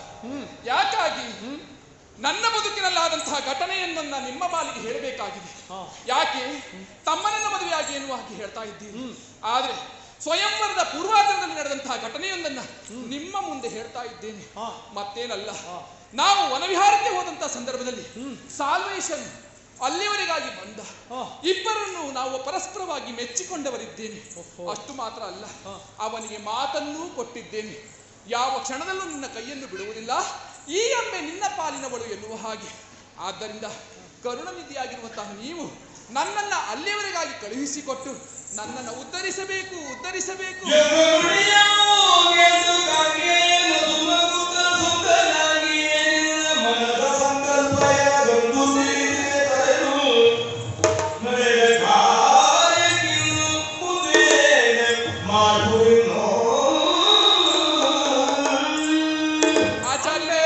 ಆಚಾರ್ಯರೇ, ಅಂದಿನ ದಿನ ನೀನು ಮಂಟಪದಲ್ಲಿದ್ದಾಗಲೂ ಈ ವಿಷಯವನ್ನು ಹೇಳಿದ್ರೆ ನಾನು ಅಲ್ಲಿಯೇ ನಿನ್ನನ್ನು ಬಿಟ್ಟು ಬರ್ತಿದ್ನೋ ಏನು? ಪರಿಸ್ಥಿತಿ ನನಗೆ ಈ ವಿಷಯ ಗೊತ್ತಿರ್ಲಿಲ್ಲ. ಗೊತ್ತಿದ್ದರೆ ಅಲ್ಲಿ ಸಾಲ್ವನನ್ನ ದಂಡಿಸ್ತಾ ಇರ್ಲಿಲ್ಲ. ಹೌದು. ನಿನ್ನನ್ನ ಕರೆತರ್ತಾ ಇರ್ಲಿಲ್ಲ. ಈಗ ಏನು ಮಾಡಬೇಕು? ನನ್ನನ್ನು ಅಲ್ಲಿವರೆಗಾಗಿ ನೀವು ಕಳುಹಿಸಿ ಕೊಡಬೇಕು. ನಿನ್ನನ್ನ ಸಾಲ್ವೇಷನ್ ಇದ್ದಲ್ಲಿಗೆ ಕಳುಹಿದರೆ ಆಯ್ತಲ್ವಾ? ಆಯ್ತು. ಇಷ್ಟೇ ಅಲ್ವಾ? ವೃದ್ಧರಾದಂತಹ ಬ್ರಾಹ್ಮಣೋತ್ತಮರನ್ನ ನಿನ್ನ ಜೊತೆಯನ್ನಾಗಿಸಿ ಆ ಸೌಭದೇಶಕ್ಕೆ ಕಳುಹಿಕೊಡ್ತೀನಿ. ಆಗ್ಲಿ ಆಚಾರ್ಯರೇ.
ಒಟ್ಟಿಗೆಳಿದ್ದವಳು ಕೇಳಿದ್ದವಳ ಅಂತ ಅಲ್ಲ. ಮತ್ತೆ ನಿನ್ನನ್ನು ಅಂಬೆ ಅಂತ ಕರೆದೆ. ಏನು ಪ್ರಾರಂಭದಲ್ಲಿ ಭೀಷ್ಮನ ಅಪ್ಪಣೆ ಪಡೆದಂತ ನಾವು ನೀವು ಹೊರಟು, ನಾನ್ ಮುಂದೆ ನೀ ಹಿಂದೆ. ಹೌದು, ಈಗಾಗಲ್ಲ ಬದಲಾಗ, ಹೌದು. ನೀನ್ ಮುಂದೆ ನಾನು ಹಿಂದೆ. ಅದೇ ಹೇಳುದು. ಹಾ. ಅಲ್ಲಿವರೆಗಾಗಿ ಹೋಗಬೇಕು, ಹಾ. ಸಾಲನ್ನ ಕೂಡಬೇಕು, ಅವನ ವಿಚಾರಗಳನ್ನು ಹೇಳಬೇಕಲ್ಲ. ನೀನು ನಡೆಯುವುದ ಓಡ್ತಾ ಇದ್ದೀಯಾ? ನನಗಂತ ನಡಿಲಿಕ್ಕೆ ಹೌದಮ್ಮ. ಯಾಕೆ, ನೋಡು, ಏನಾಯ್ತು? ನನ್ನ ಕೈ ಹರಿದಾಡ್ತಾ ಇದೆ, ಬೆನ್ನು ನೋಯ್ತಾ ಇದೆ. ನಿನಗೇನು ಸರಿಯಾಗಿ ಉಂಡಿದ್ಯಾ, ತಿಂದಿದ್ಯಾ, ಬೆಳೆದಿದ್ಯಾ, ಓಡ್ತೀಯ ನೀನು. ನನ್ನ ಹತ್ರ ನಿನ್ನ ಸರಿಯಾಗಿ ನಡಲಿಕ್ಕೆ ಹೌದು ಅಮ್ಮ. ಬ್ರಾಹ್ಮಣರೇ, ಹಾ. ಈ ರೀತಿಯಾದಂತಹ ಮಾತುಗಳನ್ನು ಆಡಬೇಡಿ. ಹಾ ನಾನು ಅಲ್ಲಿವರೆಗಾಗಿ ತುರ್ತಾಗಿ ತೆರಳಬೇಕಾದ ಕಾರಣ ಇದೆ. ಹಾ ಬನ್ನಿ, ನೀವು. ಹೋಗ್ಲಿಕ್ಕೆ ನನಗೆ ಯಾವುದಿಲ್ವೇ? ನಿನಗೆ ಹೋಗಲೇಬೇಕಾ? ಹೌದು. ಒಂದು ಕೆಲಸ ಮಾಡು, ಏನು? ನಿನಗೆ ಅಲ್ಲಿಗೆ ಹೋಗಲೇಬೇಕು. ನನಗೆ ಕೂಡುದಿಲ್ಲ. ನಿನಗೆ ಹೋಗಲೇಬೇಕಾದ್ರೆ ನನ್ನ ಕೈ ಹಿಡಿ, ನಾನು ಕರ್ಕೊಂಡು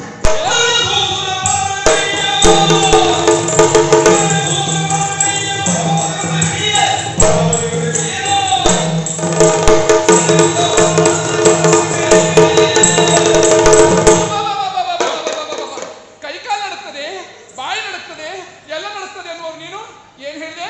ಕೈ ಹಿಡಿದು ನಡೆಸಬೇಕು. ಅಪ್ಪ, ಬ್ರಾಹ್ಮಣರಿಗೆ ಪ್ರಾಯವಾಯಿತು ಅಂತ ನೋಡಿದ್ರೆ ಚಪ್ಪಲ ಚಪ್ಪಲ ನಿಮಗೆ. ಏನು ಮರ್ಯಾದ ಮನೆಯಲ್ಲಿ ಹುಟ್ಟಿದಂತಹ ಹೆಣ್ಣು ಮಗಳು ನಾನು. ಅಷ್ಟು ಮಾತ್ರ ಅಲ್ಲ, ಸಾಲ್ವೇಷನಲ್ಲದೆ ಪರಪುರುಷರ ಸ್ಪರ್ಶವನ್ನ ಕೂಡ ಮಾಡುವವನು ನಾನಲ್ಲ. ಮುಚ್ಚಿನ ಮನೆಯಲ್ಲಿ ನಿಮ್ಗೆ ನೋಡಿ. ಏನಂದ್ರೆ ನೀನು ಮರ್ಯಾದೆ ಇಲ್ಲದವರು. ಮರ್ಯಾದೆ ನಾನಂತಂದ್ಯಾ? ನಾನು ಮರ್ಯಾದೆ ಇದ್ದವನ? ಮತ್ತೆ ನೀನು ಒಬ್ಬರ ಸಂಗಡ ಮಾತು ಕೊಟ್ಟು ಮತ್ತೊಬ್ಬರಿಗೆ ಹೋಗಿ ಬಂದಳು, ನನ್ನ ಮರ್ಯಾದೆ ಇಲ್ಲ ಅಂತ ಹೇಳ್ತೇನೆ. ನೀನು ಏನಂತ ಹೇಳಿದ್ಯಾ? ನೀನು ಎಲ್ಲ ಗೊತ್ತು ನನಗೆ. ಸಾಲ್ವೇಷನ್ ಮಾತು ಕೊಟ್ಟು ನೀನು ಈಗ ಭೀಷ್ಮನೊಡೆ ಬಂದು ಅಷ್ಟೇ ಸಾಲ್ವೇಷನ್ ಹತ್ರ ಹೋಗ್ತೇನೆ. ನನಗೆ ಬುದ್ಧಿ ಹೇಳ್ತೇನೆ, ನಾನು ಬರುವುದಿಲ್ಲ. ಪರಿಗೆ ಹೊತ್ತನು ಇಲ್ಲ.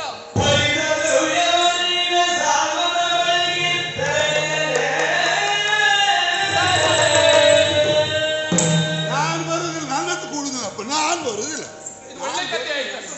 ಭೀಷ್ಮಾಚಾರ್ಯ ನನ್ನ ಜೊತೆಯಾಗಿ ಕಳಿಸಿದ್ಯಾರ ನೀವು ವೃದ್ಧ ಬ್ರಾಹ್ಮಣರನ್ನು. ಹ ಇದು ದಾರಿ ಮಧ್ಯಕ್ಕೆ ಕಂಟಕವಾಗಿ ಮಲಗೇಬೇಕು. ಅಲ್ಲ, ನನಗೆ ಇವರು ಬ್ರಾಹ್ಮಣರು ಹೌದಾ ಅಂತ ಸಂಶಯ ಆಗ್ತಾ ಇದೆ. ನೋಡು, ನಾನು ಬರುವಾಗ ನಾಳೆನೇ ಮಾಡ್ತೇನೆ, ನಾಡ್ದಿನೇ ಮುಡಿಸ್ತೇನೆ ಅಂತ ಹೇಳಿಲ್ಲ. ನಾನಲ್ಲಿ ಮುಡಿಸ್ತೇನೆ ಅಂತ ಹೇಳಿದ್ದೇನೆ. ನನ್ನದು ಹೋಗ್ಲಿಕ್ಕೆ ಆಗುದಿಲ್ಲಲ್ಲ, ಅದನ್ನ ನಾನು ಬರುದಿಲ್ಲ. ಇಲ್ಲ, ಬ್ರಾಹ್ಮಣರನ್ನ ಸುತ್ತಾಗಿ ಎಲ್ಲಿವರೆಗಾಗಿ ಕರೆದುಕೊಂಡು ಹೋಗಲೇಬೇಕು ಅಂತ ಆದ್ರೆ ಇವರಿಗೆ ದ್ರವ್ಯದ ಆಮಿಷವನ್ನು ಮಟ್ಟಿ ಅಲ್ಲಿವರೆಗಾಗಿ ಕರ್ಕೊಂಡು ಬ್ರಾಹ್ಮಣರೇ. ನಿಮಗೆ ಎಷ್ಟು ಜನ ಮಕ್ಕಳು? ನನಗ 11 ಮಕ್ಕಳು. ಇದೇನು 11? 11 ಅಂದ್ರೆ 9 ಮಕ್ಕಳು ಹೆಣ್ಣು, 9 ಹೆಣ್ಣು, 2 ಗಂಡು. 2 ಗಂಡು, 11. 11. ಇನ್ನೊಂದು ಏನೋ ಗೊತ್ತಿಲ್ಲ ಇನ್ನು. ಅಂದ್ರೆ ಹೆಂಡತಿ ಗರ್ಭಿಣಿ. ಗರ್ಭಿಣಿ. ಈ ಪ್ರಾಯದಲ್ಲಿ ಬೇಕಾ ನಿಮ್ಗೆ ಇದೆಲ್ಲ ಕೇಳ್ತೀನಿ. ಸುಧಾರಿಸ್ಕೊಳ್ಳೋ ನಾಯಕ ನಿನಗೆ ಆಗಿ ತಪ್ಪೋದು. ಆಗ್ಲಿ. ಯಾರಿಗಾದ್ರೂ ಮದುವೆ ಆಗಿದೆಯಾ? ಮದುವೆ ಬೇರೆ ಮನೆಯವರಿಗೆಲ್ಲ ನಾನು ನಿಮ್ಮದು ಕೇಳ್ತಾ ಇರುವುದು. ಇಲ್ಲ ಇಲ್ಲ, ನಿಮ್ಮ ಮಕ್ಕಳ ಮದುವೆಗೆ, ಅದರಲ್ಲೂ ಹೆಣ್ಣು ಮಕ್ಕಳ ಮದುವೆಗೆ 1 ಲಕ್ಷ ಕೊಡ್ತೇನೆ.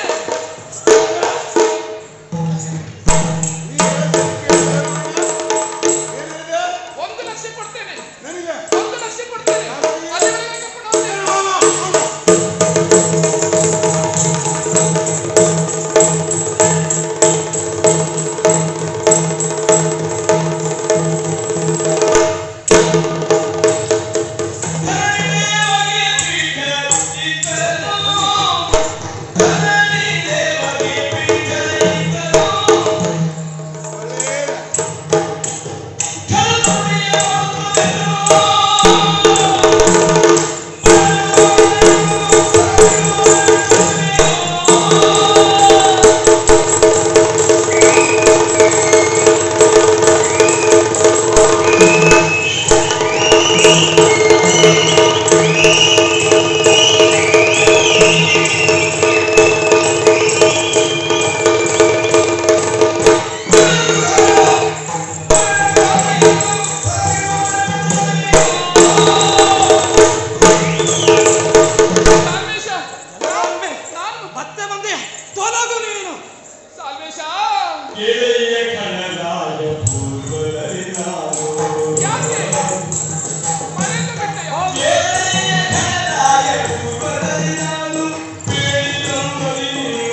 ನಿಮ್ಮನ್ನ ಭೇಟಿಯಾದವಳು ಕಾಶಿಯ ಅಡವಿಯಲ್ಲಿ. ಅಷ್ಟು ಮಾತ್ರ ಅಲ್ಲ, ಪರಸ್ಪರವಾಗಿ ಪ್ರೇಮ ಪ್ರಕರಣವನ್ನು ಬಯಸಿದವರಿದ್ದೇವೆ. ಈ ಕ್ಷಣ ಇಲ್ಲಿಯವರೆಗಾಗಿ ಬಂದು ಕೇಳಿದರೆ ತೊಲಗಾಚೆ ಎನ್ನುವಂತಹ ಮಾತುಗಳನ್ನು ಆಡ್ತಾ ಇದ್ದಿ. ಇಲ್ಲ ಸಾಲ್ವೇಶ, ನಿನ್ನನ್ನ ಕೂಡಿ ವರಿಸಲು ಬಂದವಳು, ಧಿಕ್ಕರಿಸಬೇಡ.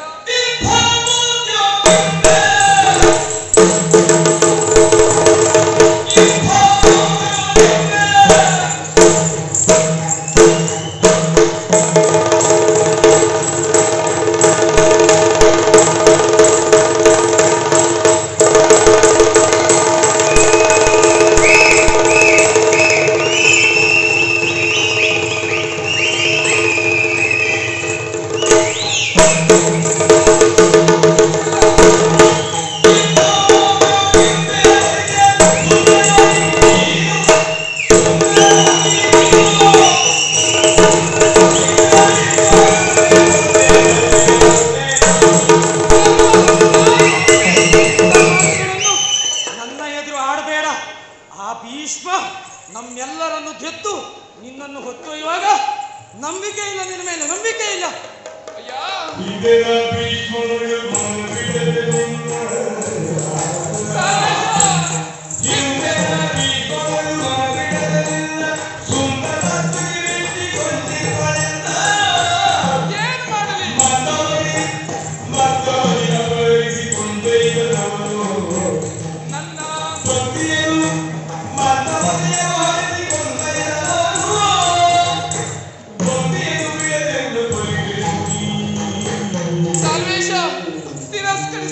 ತಿರಸ್ಕರಿಸಬೇಡ, ನನ್ನನ್ನು ನೀನು ಪುರಸ್ಕರಿಸಬೇಕು.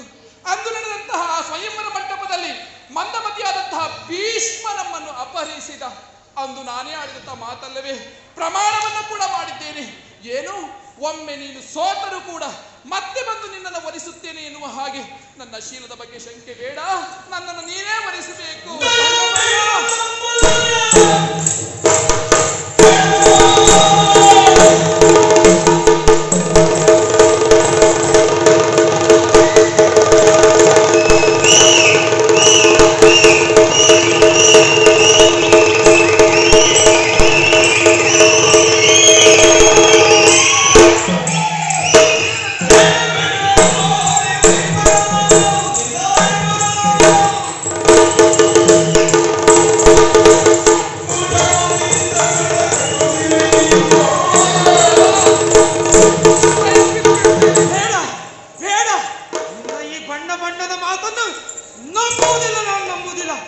ಘೋರವಾದಂತ ಶಿಕ್ಷೆಯನ್ನು ಕೊಡ್ತೇನೆ ನಿನಗೆ. ಎಲ್ಲಿದ್ರೆ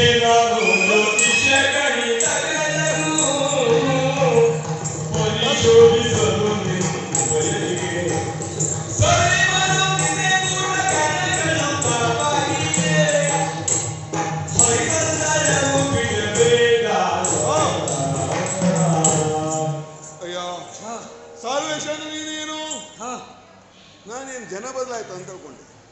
ಅಲ್ಲಿಂದ ಬರುವಾಗ ಬಹಳ ಪ್ರೀತಿಯಿಂದ ನನ್ನ ಸಾಲ್ವೇಷನ್ ನನ್ನ ಕಂಡುಕೊಳ್ಳೆ ಹೋಗ್ತಾನೆ, ನನ್ನನ್ನು ನೋಡ್ತಾನೆ, ಕರ್ಕೊಂಡು ಹೋಗಿ ಅಂತ ಹೇಳಿ ಆಚಾರ್ಯ ಭೀಷ್ಮಾಚಾರ್ಯರನ್ನು ಕರ್ಕೊಂಡು ಬಂದು. ಬ್ರಾಹ್ಮಣರನ್ನು ನಾವು ಭೂಮಿಯ ದೇವರು ಎಂಬುದಾಗಿ ನಂಬಿದವರು, ಆದ್ದರಿಂದ ನಿಮಗೆ ಅಷ್ಟೊಂದು ಮರ್ಯಾದೆಯನ್ನು ಕೊಟ್ಟಿದ್ದೇನೆ. ಸರಿ ಅಯ್ಯ, ನಾನು ಇಲ್ಲಿ ಬಂದು ಕೂತ್ಕೊಂಡು ಸುಮ್ಮನೆ ಕೂತ್ಕೊಂಡಿಲ್ಲ. ಸರಿಯಾಗಿ ನಾನು ಉತ್ತಮವಾದ ಜ್ಯೋತಿಷಿ.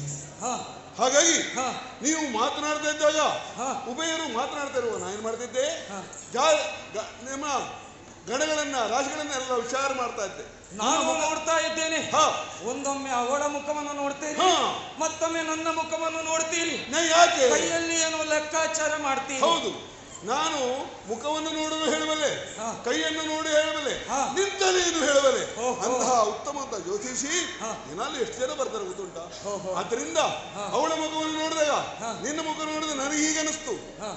ಕೂಡಿಸಿ ಕಳೆದು ಭಾಗಿಸಿ ಗುಣಿಸಿದಾಗ ಬಹುಶಃ ನಿನಗಾಗಿಯೇ ಅವಳು ಹುಟ್ಟಿದವಳು, ಅವಳಿಗಾಗಿ ನೀನು ಜನ್ಮಿಸಿದವಳು ಎಂಬಂತಹ ರೀತಿಯಾಗಿ ನಾನು ಅನುಭವಿಸ್ತಿದ್ದು. ಮನೆಗೆ ಬಂದಂತಹ ಭಾಗ್ಯದೇವಿಯನ್ನ ತಿರಸ್ಕರಿಸಬೇಡ, ಅವಳಿಂದ ನಿನಗೆ ಶ್ರೇಯೋಬುದ್ಧಿ ಆಗ್ತದೆ.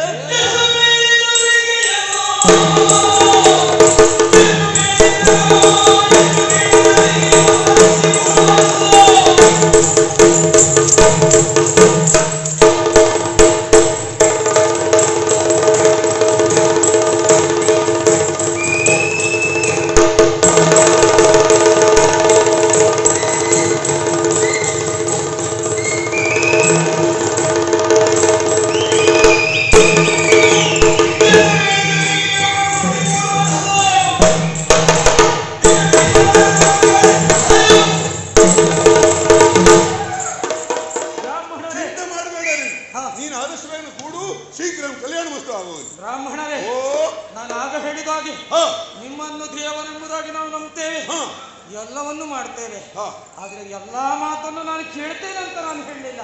ಹಾ ಆದ್ರಿಂದ ಇವಳನ್ನು ಕೂಡ್ಲಿಕ್ಕೆ ಅಥವಾ ಇವಳನ್ನು ವರಿಸಲಿಕ್ಕೆ ಸಾಧ್ಯವೇ ಇಲ್ಲ.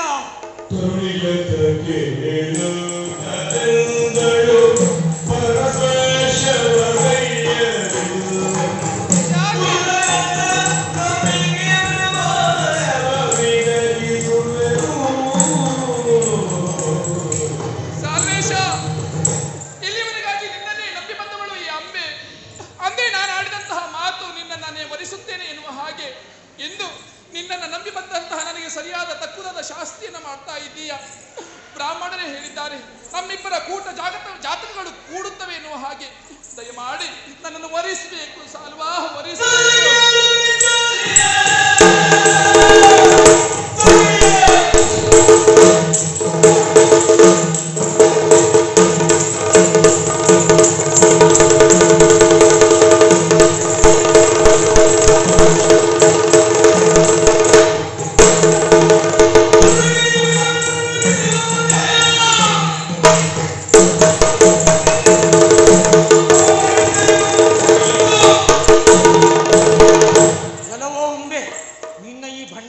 ಮಾತನ್ನು ನಂಬಿ ನಾನು ಮೋಸ ಹೋಗ್ತೇನೆ ಅಂತ ಹೇಳಿಸ್ಕೊಂಡಿದ್ಯಾ? ಇಷ್ಟು ಹೊತ್ತು ನನಗೆ ನೀ ಮೋಸ ಮಾಡಿದ್ದು ಸಾಕು. ಆ ಭೀಷ್ಮನೊಂದಿಗೆ ಕೂಡಿ ಬಂದಂತ ನೀನು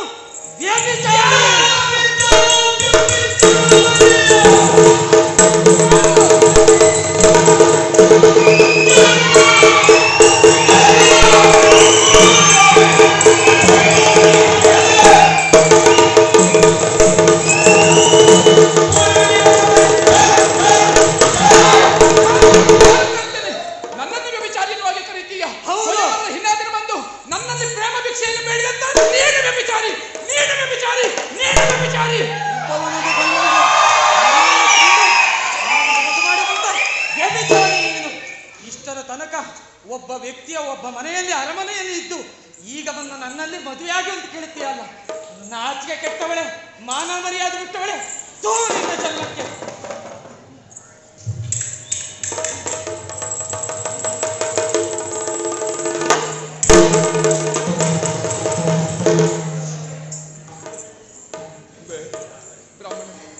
ಮರ್ಯಾದೆಯಾದಲ್ಲಿನ ಒಂದು ಕ್ಷಣವನ್ನು ಇರಬಾರದು ಅಲ್ವಾ? ಹೀಗೆ ಅಂತ ನಿರೀಕ್ಷೆನೂ ಇಲ್ಲ. ಯಾಕೆ ಅವನು ಹಾಗೆ ಮಾತಾಡ್ತಿದ್ದಾನೆ? ಅವನ ಕ್ಷೇತ್ರ ಇದು. ಏನ್ ಮಾತಾಡೋ ನಡೀತೇನೆ ಅಂತ ದೃಷ್ಟಿ ಮಾತನಾಡ್ತಿದ್ದಾನೆ. ಹೋದ್ನಲ್ಲ, ಹೋಲಿ ಬಿಡು, ಪಿಶಾಚಿ ಹೋಯ್ತಂತ ತಗೊಂಡ. ಬ್ರಾಹ್ಮಣರೇ, ಓ ತವರು ಮನೆಯನ್ನು ತ್ಯಜಿಸಿ ಬಂದಿದ್ದೇನೆ. ಹಾ ಅಷ್ಟು ಮಾತ್ರ ಅಲ್ಲ, ಭೀಷ್ಮನ ಊರನ್ನು ಕೂಡ ಬಿಟ್ಟು ಬಂದಿದ್ದೇನೆ. ಹೌದು. ಸಾಲ್ವನ ಮೇಲೆ ಒಂದೇ ಒಂದು ಆಸೆಯಿಂದ ಇಂದು ತವರು ನನ್ನ ಪಾಲಿಗಿಲ್ಲ, ಹಾಗೆ ಭೀಷ್ಮನ ಮನೆಯು ನನ್ನ ಪಾಲಿಗಿಲ್ಲ, ಸಾಲ್ವನ ಪುರವೂ ನನ್ನದಾಗಿಲ್ಲ. ಮಹತ್ವಾಕಾಂಕ್ಷೆ ಹೊತ್ತುಕೊಂಡು ಬಂದಂತ ನಿನಗೆ ಎಲ್ಲವೂ ನೀನು ಅನಿಸಿದಂತೆ ಆಗಿಲ್ಲ. ಹೌದು. ಆದರೆ ಬ್ರಾಹ್ಮಣರೇ, ನಿಮಗಾಡಿದ ಮಾತುಂಟಲ್ಲ, 1 ಲಕ್ಷ ಕೊಡುತ್ತೇನೆ ಎನ್ನುವ ಹಾಗೆ ಖಂಡಿತ ನಿರೀಕ್ಷೆ ಇಲ್ಲ. ಸಾಲ್ವನನ್ನು ವರಿಸ್ತೇನೆ, ಮಹಾರಾಣಿ ಆಗ್ತೇನೆ, ಮಹಾರಾಣಿಯಾಗಿ ಮೆರೆಯುತ್ತೇನೆ ಎನ್ನುವ ಹಾಗೆ. ಹಾಗಂತ ಬ್ರಾಹ್ಮಣರಿಗೆ ಕೊಟ್ಟ ಮಾತನ್ನ ತಪ್ಪಿಸಬಾರದಂತೆ ನಿಮ್ಮ ಪಾಲಿಗೆ ಕೊಡ್ತೇನೆ. ಯಾವುದನ್ನ? ನಾನು ತೊಟ್ಟಿರುವಂತಹ ಚಿನ್ನವನ್ನು.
ಅರರೆ ಶಬಾಸು, ಅರರೆ ಶಬಾಸ್. ಏನಿದು ಅಂಬೆ? ಏನು ಮಾತಾಡಿದೆ ನೀನು? ಏನು ಕೂಗಾಡ್ತಿ ನೀನು? ಜತನ, ಇದು ನನ್ನ ಅರಮನೆ, ನನ್ನದೇ. ಯಾವುದೇ ರೀತಿಯ ಮಾತನಾಡುವುದಕ್ಕೂ ಕೂಡ ಇಲ್ಲಿ ಹಾಗೆ ಅವಕಾಶ ಇಲ್ಲ. ಕೊಚ್ಚಿ ಕೊಚ್ಚಿ ಕೊಲ್ತೇನೆ ನಿನ್ನನ್ನು. ಏನು ಹೇಳಿದೆ? ಸುರನದಿ ಸುತ್ತ ಭೀಷ್ಮ ಏನು ಈ ಬ್ರಾಹ್ಮಣರೊಟ್ಟಿಗೆ ನಿನ್ನನ್ನು ಕಳಿಸಿದ್ರಂತೆ. ಅವರು ನಿನ್ನನ್ನು ಕರ್ಕೊಂಡು ಬಂದ್ರಂತೆ. ಇಲ್ಲಿ ನೀನು ಬಹುದೊಡ್ಡ ನಾಟಕವಾಡ್ತೀಯಂತೆ. ಎಲ್ಲ ಸುಳ್ಳು ಸುಳ್ಳು. ದುಡ್ಡಿಗೋಸ್ಕರ ಬಂದಂಥ ಇವರು ಸುಳ್ಳಾದರೂ ಹೇಳಿ ಒಂದು ಮದುವೆ ಮಾಡುವ ಅಂತ ಹೇಳ್ತಾರೆ. ಆ ರೀತಿಯಲ್ಲಿ ಮೋಸದಿಂದ ನನ್ನನ್ನು ಕಟ್ಟಲಿಕ್ಕೆ ನೋಡ್ತಾ ಇದ್ದೀರ ನೀವು. ಇದು ಆಗುವುದಿಲ್ಲ, ಆಗುವುದಿಲ್ಲ. ಇದು ನಡೆಯದಂತಹ ಕಾರ್ಯ. ಶೀಘ್ರ ಕಲ್ಯಾಣ ರಾಮನ್ರೆ, ನಿಮ್ಮನ್ನು ಇವತ್ತಿನ ದಿವಸ ನಾವು ಬಿಡ್ತಾ ಇದ್ದೇನೆ. ಯಾಕೆ? ನಾನು ಇದು ಉಂಟಲ್ಲ, ಬೇರೆಯವರಾಗಿದ್ರೆ ಇಷ್ಟೊತ್ತಿಗೆ ತುಂಡು ಮಾಡಿ ಹೊರಗೆ ಬಿಸಾಡ್ತಾ ಇದ್ದೆ. ಮೈ ಮೇಲೆ ಉಂಟಲ್ಲ ಯಜ್ಞೋಪವೀತ, ಅದಕ್ಕೊಂದು ಬೆಲೆ ಕೊಟ್ಟು ಇವತ್ತಿನ ದಿವಸ ನಾನು ನಿಮ್ಮ ಮೈಯನ್ನು ಮುಡ್ತಾ ಇಲ್ಲ. ನಾನು ಗದೆ ಹಾಕೊಂಡು ಬಂದಿದ್ದೇನೆ. ಹಾಗೆ ನಿಮ್ಮನ್ನು ಬಿಡ್ತಾ ಇದ್ದೇನೆ. ಜಾಗ್ರತೆ, ಇಲ್ಲಿಂದ ತೊಲಗಬೇಕು ನೀವು.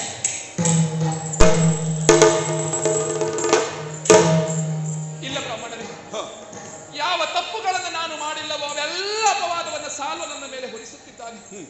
ಆಗಲಿ ಎಲ್ಲವನ್ನ ಕಳೆದುಕೊಂಡು ನಿರ್ಗತಿಗಳಾಗಿ ನಿಂತಿದ್ದೇನೆ. ಆವಾಗಲೇ ನೀವು ಹೇಳಿದಿರಿ 11 ಜನ ಮಕ್ಕಳು ಎನ್ನುವ ಹಾಗೆ 9 ಜನ ಹೆಣ್ಮಕ್ಕಳು ಎನ್ನುವ ಹಾಗೆ ನಾನೇ ಆಡಿದಂತಹ ಮಾತು 1 ಲಕ್ಷ ವರಹಗಳನ್ನ ನಿಮ್ಮ ಪಾಲಿಗೆ ಕರುಣಿಸುತ್ತೇನೆ ಎನ್ನುವ ಹಾಗೆ ಇಂದು ಪಾಲಿನ ಶೂನ್ಯವಾಗಿ ನಿಂತಿದ್ದೇನೆ. ಹಾಗಂತ ನಿಮಗೇನೂ ಕೊಡ್ಲಿಕ್ಕೆ ಇಲ್ಲ ಅಂತ ಅಲ್ಲ. ಯಾವುದೇ ತಂದೆ ಆಗಲಿ ಹೆಣ್ಣು ಮಕ್ಕಳಿಗೆ ಮದುವೆ ಮಾಡುವಂತಹ ಸಂದರ್ಭದಲ್ಲಿ ಸಾಕಷ್ಟು ಚಿನ್ನಗಳನ್ನ ವಜ್ರ ವೈಡೂರ್ಯಗಳನ್ನ ಹಾಕುತ್ತಾರೆ. ಯಾವ ಕಾರಣಕ್ಕಾಗಿ? ನನ್ನ ಮಗಳು ಗಂಡನ ಮನೆಗೆ ಹೋದಂತಹ ಸಂದರ್ಭದಲ್ಲಿ ಯಾವ ಕಾರಣಕ್ಕೂ ಆಕೆಯನ್ನ ಅಸೂಯೆಯಾಗಿ ನೋಡಬಾರದು. ಹೆತ್ತಂತಹ ತಂದೆ ಮನೆಯಿಂದ ಏನನ್ನು ತಂದಿಲ್ಲ ಎಂದು ಆಕೆಯನ್ನು ಜರಿಯಬಾರದು ಎನ್ನುವ ಕಾರಣಕ್ಕಾಗಿ ಇರಲಿ. ಹಾಗೆ ನನ್ನ ಅಪ್ಪ ನನಗಾಗಿ ಅನೇಕ ಚಿನ್ನಗಳನ್ನು ಹಾಕಿದ್ದಾರೆ. ವಜ್ರ ವೈಡೂರ್ಯದಿಂದ ನನ್ನ ಅಲಂಕರಿಸಿ ಸಂತೋಷ ಪಟ್ಟಿದ್ದಾರೆ. ಅದನ್ನೆಲ್ಲ ನಿಮಗೆ ಕೊಡ್ತಾ ಇದ್ದೇನೆ. ಇದನ್ನು ನೀವು ಸ್ವೀಕರಿಸಬೇಕು. ಅಷ್ಟು ಮಾತ್ರ ಅಲ್ಲ, ಇದನ್ನು ಸ್ವೀಕರಿಸಬೇಕು. ನೀವು ನನ್ನ ಮಾತನ್ನು ಕೇಳ ಅಂಬೆ. ನಾನೇನು ಕಟುಕ ಅಂತ ತಿಳ್ಕೊಂಡ್ಯಾ ನೀನು? ಬ್ರಾಹ್ಮಣರಿಗೆ ಮನುಷ್ಯತ್ವ ಇಲ್ಲ ಅಂತ ತಿಳ್ಕೊಂಡಿದ್ಯಾ ಅಂಬೆ ನೀನು? ನನಗೂ ಮನುಷ್ಯತ್ವ ಉಂಟ ಅಂಬೆ. ನಾನು ಒಂದು ಮನುಷ್ಯ. ಏನು ಮಾಡೋಣ? ದುರ್ದೈವದಿಂದ ನಾನು ಹೆಣ್ಣಿನ ಚಪಲ ಅಂತ ನಿನ್ನಿಂದ ಹೇಳಿಸ್ಕೊಳ್ಳುವಂತ ಪರಿಸ್ಥಿತಿ ಬಂತು. ಸಾಲ್ವೇಷನಿಂದ ಹಣಕ್ಕಾಗಿ ಓಡಿ ಬಂದಂತಹ ಬ್ರಾಹ್ಮಣಂತಹ ಮಾತನ್ನು ಹೇಳಿಸಿಕೊಂಡೆ. ನನಗೆ ಬಡತನ ಇರಬಹುದು. ದೊರೆಯಾದಂತಹ ಭೀಷ್ಮಾಚಾರ್ಯನನ್ನ ಕೇಳಿದ್ರೆ 9 ಮಕ್ಕಳ ಮದುವೆ ಮಾಡುವಂತಹ ಧೈರ್ಯವನ್ನು ಕೊಟ್ಟು ನನಗೆ ಮದುವೆ ಮಾಡ್ತಾರೆ. ಅದೇನಿಲ್ಲ.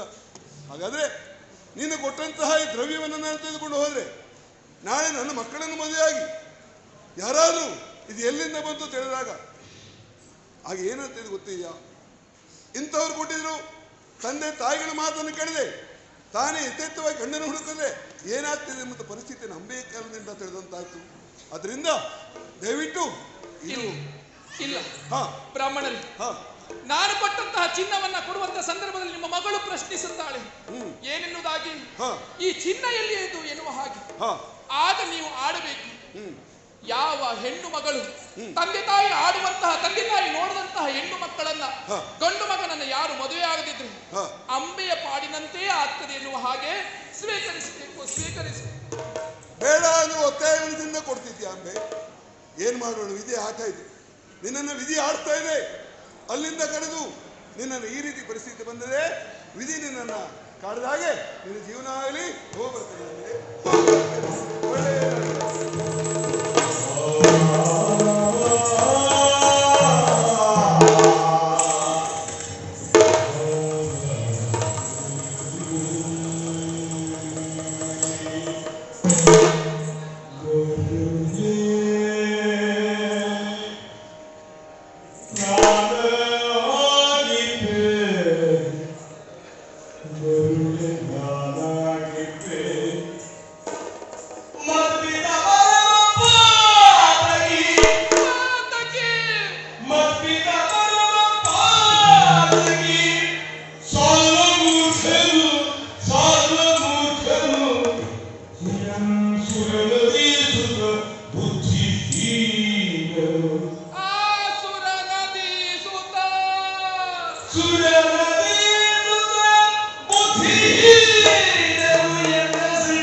ಬ್ರಾಹ್ಮಣರನ್ನ ಬೀಳ್ಕೊಟ್ಟು ಮುಂದೆ ಬಂದು ನಿಂತಿದ್ದೇನೆ.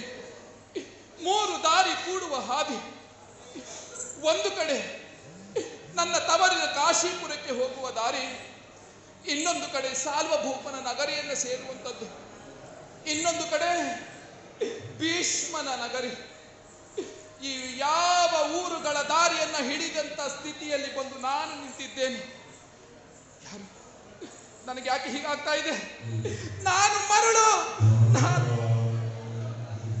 ಇಲ್ಲ ಇಲ್ಲ, ನನ್ನ ಈ ಸ್ಥಿತಿಗೆ ಕಾರಣ ಯಾರು? ಅಲ್ಲ, ಸಾಲ್ವನಲ್ಲ. ಸಾಲ್ವನ ಸ್ಥಾನದಲ್ಲಿ ನಾನಿದ್ದರೂ ಏನು ಮಾಡ್ತಿದ್ದೆ? ಇದೇ ರೀತಿಯಾದಂಥ ವ್ಯವಹಾರವನ್ನು ಮಾಡುತ್ತಾ ಇದ್ದೆ. ಯಾಕಾಗಿ? ಹೆಣ್ಣೋರ್ವಳು ಪ್ರೀತಿಸಿದವಳು ಮತ್ತೋರ್ವರ ಮನೆಯನ್ನು ಪ್ರವೇಶಿಸಿ ಬಂದಾಗ ಯಾವ ಗಂಡಸು ತೆಗೆದುಕೊಂಡು ಆತನನ್ನು ಸ್ವೀಕರಿಸ್ತಾನೆ? ಇಲ್ಲ, ಸಾಲ್ವನದು ತಪ್ಪಿಲ್ಲ. ಹಾಗಾದ್ರೂ ಯಾರು? ನನ್ನಪ್ಪ ಪ್ರತಾಪಸೇನ. ಯಾಕಾಗಿ? ಹೆಣ್ಣು ಮಕ್ಕಳನ್ನ ಮಾರುವ ರೀತಿಯಲ್ಲಿ ವಿಕ್ರಮವೇ ಪಣ ಎನ್ನುವ ಹಾಗೆ ಹೇಳಿದನಲ್ಲ. ಅಪ್ಪನದೇ ತಪ್ಪೇ ಅಲ್ಲ. ಯಾವುದೇ ಅಪ್ಪನಾಗಲಿ ತನ್ನ ಮಗಳು ಹೋದ ಮನೆಯಲ್ಲಿ ಒಳ್ಳೆಯದಾಗಿರಬೇಕು, ಸುಂದರವಾಗಿ ಬದುಕನ್ನು ಕಟ್ಟಿಕೊಳ್ಳಬೇಕು ಎನ್ನುವ ಮಹದಾಸೆಯಿಂದ ಪ್ರತಾಪಸೇನ ಮಾಡಿದಂತಹ ಕಾರ್ಯ. ಅಂತಾದ್ರೆ ಅಪ್ಪನದು ದೋಷವಿಲ್ಲ. ಇನ್ನು ನನ್ನ ಸೃಷ್ಟಿಸಿದಂತಹ ಆ ಬ್ರಹ್ಮ, ನನ್ನ ಹಣೆ ಬರಹದಂತಹ ಬ್ರಹ್ಮನಿಗೆ ನಾನ್ಯಾವ ಲೆಕ್ಕ? ಸೃಷ್ಟಿಸಿದ ಜೀವಿಗಳಿಗೆ ಅದೆಲ್ಲ ಹಣೆ ಬರಹ ಬರೆಯುವಾಗಿ ನನ್ನ ಪಾಲಿಗೂ ಗೀಚಿದ್ದಾನೆ. ಹಾಗಾದ್ರೆ ನನ್ನ ಸ್ಥಿತಿಗೆ ಕಾರಣ ಯಾರು? ಭೀಷ್ಮ.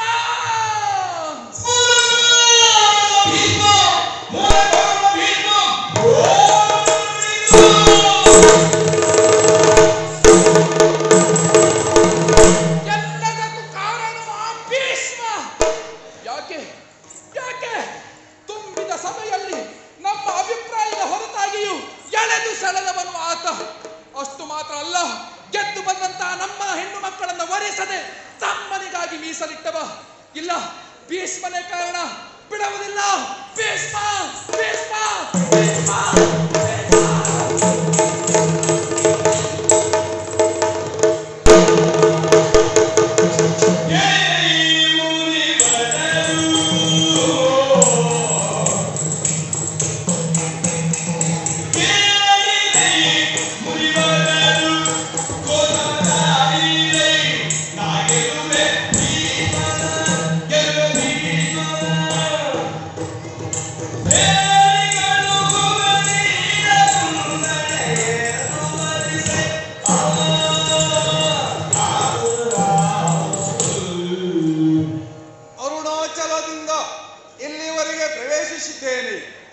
ಪರಶುರಾಮನ ಪ್ರವೇಶವೇ ಸಂದಿಗ್ಧ ಸ್ಥಿತಿ. ಕಾರಣ, ದಂಡವನ್ನಿಡಿದು ಹೋದಂತಹ ಸಂದರ್ಭ ನನ್ನ ತಂದೆ ಅನಿರೀಕ್ಷಿತವಾಗಿ ನನ್ನನ್ನು ಕರೆದರು.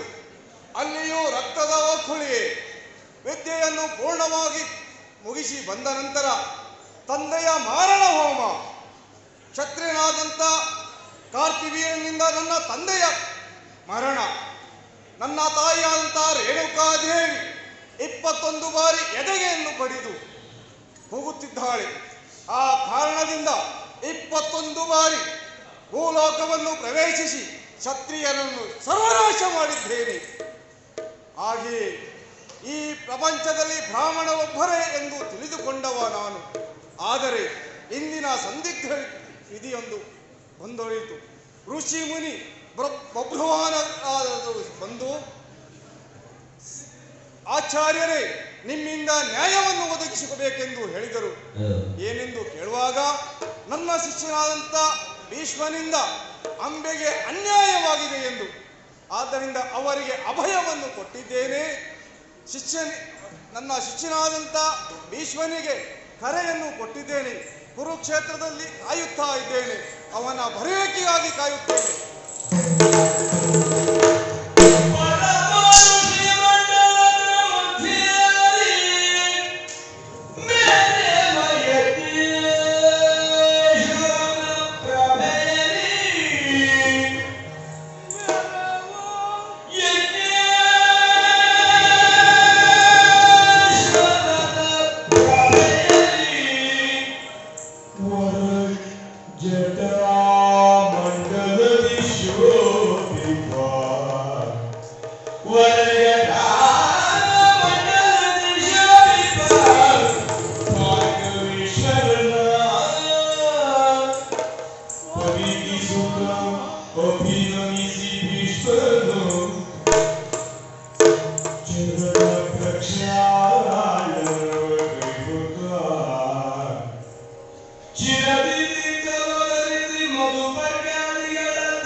ಶಿಷ್ಯನಾದಂತಹ ಭೀಷ್ಮ ಅಂದು ಗುರುಕುಲದಲ್ಲಿ ಯಾವ ರೀತಿಯ ಸಂಯತಿಯಿಂದ ನೋಡುತ್ತಾನೋ, ಈ ಯುದ್ಧರಂಗದಲ್ಲಿ ಕುರುಕ್ಷೇತ್ರದಲ್ಲಿ ಅದೇ ರೀತಿಯಾಗಿ ನನ್ನನ್ನು ಸತ್ಕರಿಸಿದ್ದಾನೆ.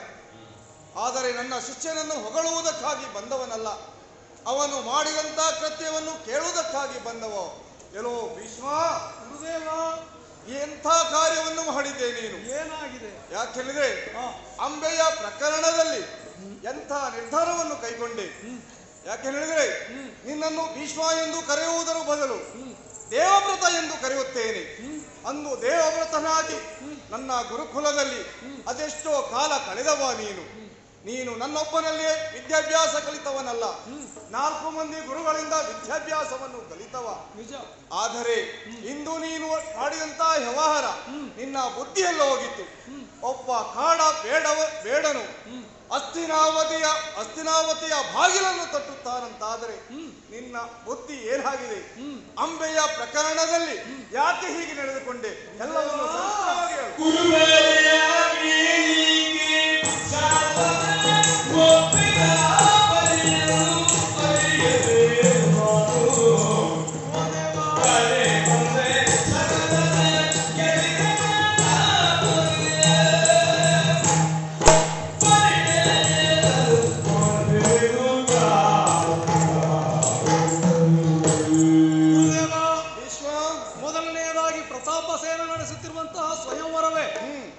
ಬಾಹಿರವಾದದ್ದಾಗಿತ್ತು. ಹಸ್ತಿನಾಪುರದ ರಕ್ಷಣೆಯ ಭಾರ ನನ್ನ ಮೇಲೆ ಇರುವುದರಿಂದ ಪ್ರತಿಸ್ಪರ್ಧಿಯೊಬ್ಬನನ್ನ ಸೃಷ್ಟಿಸಬೇಕು ಎನ್ನುವುದು ಪ್ರತಾಪಸೇನನ ಉದ್ದೇಶ ಆಗಿತ್ತು. ಆದ್ದರಿಂದಲೇ ಆತ ಪರಾಕ್ರಮವೇ ಪಣ ಎಂಬುದಾಗಿ ಕರೆಯುವಾಗ ಬರೆಸಿದನು ಸಕಲ ಭೂಪಾಲಕರಿಗೆ. ಕರಿಪುರದ ಭೀಷ್ಮನಿಗೆ ಅರಿಯದ ಹಾಗೆ ಆತನ ರಾಯಸವೇ ಹಾಗೆ ಅದನ್ನು ಗುಪ್ತಚರರಿಂದ ತಿಳಿದಂತಹ ನಾನು ಹೋಗಿ ಆತನ ನಿಯಮವನ್ನು ಖಂಡಿಸಿದ್ದೇನೆ. ಜೊತೆಯಾಗಿ ಕರೆದು ತನ್ನಂತಹ 3 ಹೆಣ್ಣು ಮಕ್ಕಳನ್ನು, 2 ನನ್ನ ತಮ್ಮಂದಿರಿಗೆ ಮದುವೆಯನ್ನು ಮಾಡಿಸಿದ್ದೇನೆ. ಈಕೆ ಸಾಲ್ವನಲ್ಲಿ ಮೊದಲೇ ಅನುರಕ್ತಳು ಎನ್ನುವುದಾಗಿ ನನ್ನಲ್ಲಿ ಹೇಳಿದ್ದರಿಂದ ತಮ್ಮನಿಗಾಗಿ ಕರೆತನ್ನಂತಹ ಹೆಮ್ಮಕ್ಕಳನ್ನು ಅವಳನ್ನು ಸಾಲ್ವನಿಗಾಗಿ ಕಳುಹಿಕೊಟ್ಟಿದ್ದೇನೆ.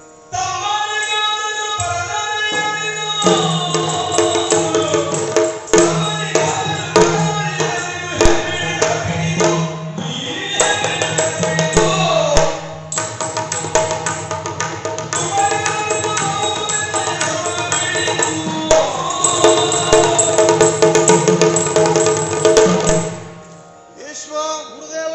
ನೀನು ಆಡುತ್ತಿರುವಂತಹ ಮಾತು ಅಂದು ಕೃತಾಯುಗದಲ್ಲಿ ರಾಮ ಸೀತೆಯ ವಿವಾಹದಲ್ಲಿ ಪ್ರಶ್ನಿಸಿದವ ನಾನು. ಹಾ. ಯಾಕೆ ಅಂದು ರಾಮನ್ ಒಬ್ಬನೇ ಇರಬೇಕು, ಇಬ್ಬರು ರಾಮರಲ್ಲ ಎನ್ನುವುದ ಕಾರಣಕ್ಕಾಗಿ ಅಂದು ರಾಮನಿಗೆ ಒಂದು ಸವಾಲನ್ನು ಒಡ್ಡಿದ್ದೇನೆ. ನೀನು ರಾಮನಾದರೆ ನನ್ನ ವೈಷ್ಣವ ಧನುಷನ್ನು ಸೆಳೆದಕು ಎಂದು ವೈಷ್ಣವ ಧನುಷನ್ನು ಸೆಳೆದು ರಾಮನಿಗೆ ಕೃಪಾಕರ್ಷನಾದವ ನಾನು. ಆ ನಂತರ ನಾನು ಮಹೇಂದ್ರಾಚಲಕ್ಕೆ ಪ್ರವೇಶಿಸಿದೆ. ಶ್ರೀರಾಮಚಂದ್ರ 11,000 ವರುಷ ರಾಜ್ಯಭಾರ ಮಾಡಿದ. ಆ ನಂತರ ದ್ವಾಪರಾಯುಗದಲ್ಲಿ ನಿನ್ನ ತಾಯಿಯಾದಂತ ಗಂಗಾ ಮಾತೆ ನನ್ನ ಗುರುಕುಲಕ್ಕೆ ನಿನ್ನನ್ನು ಕರೆದುಕೊಂಡು ಬಂದಂತಹ ಸಂದರ್ಭ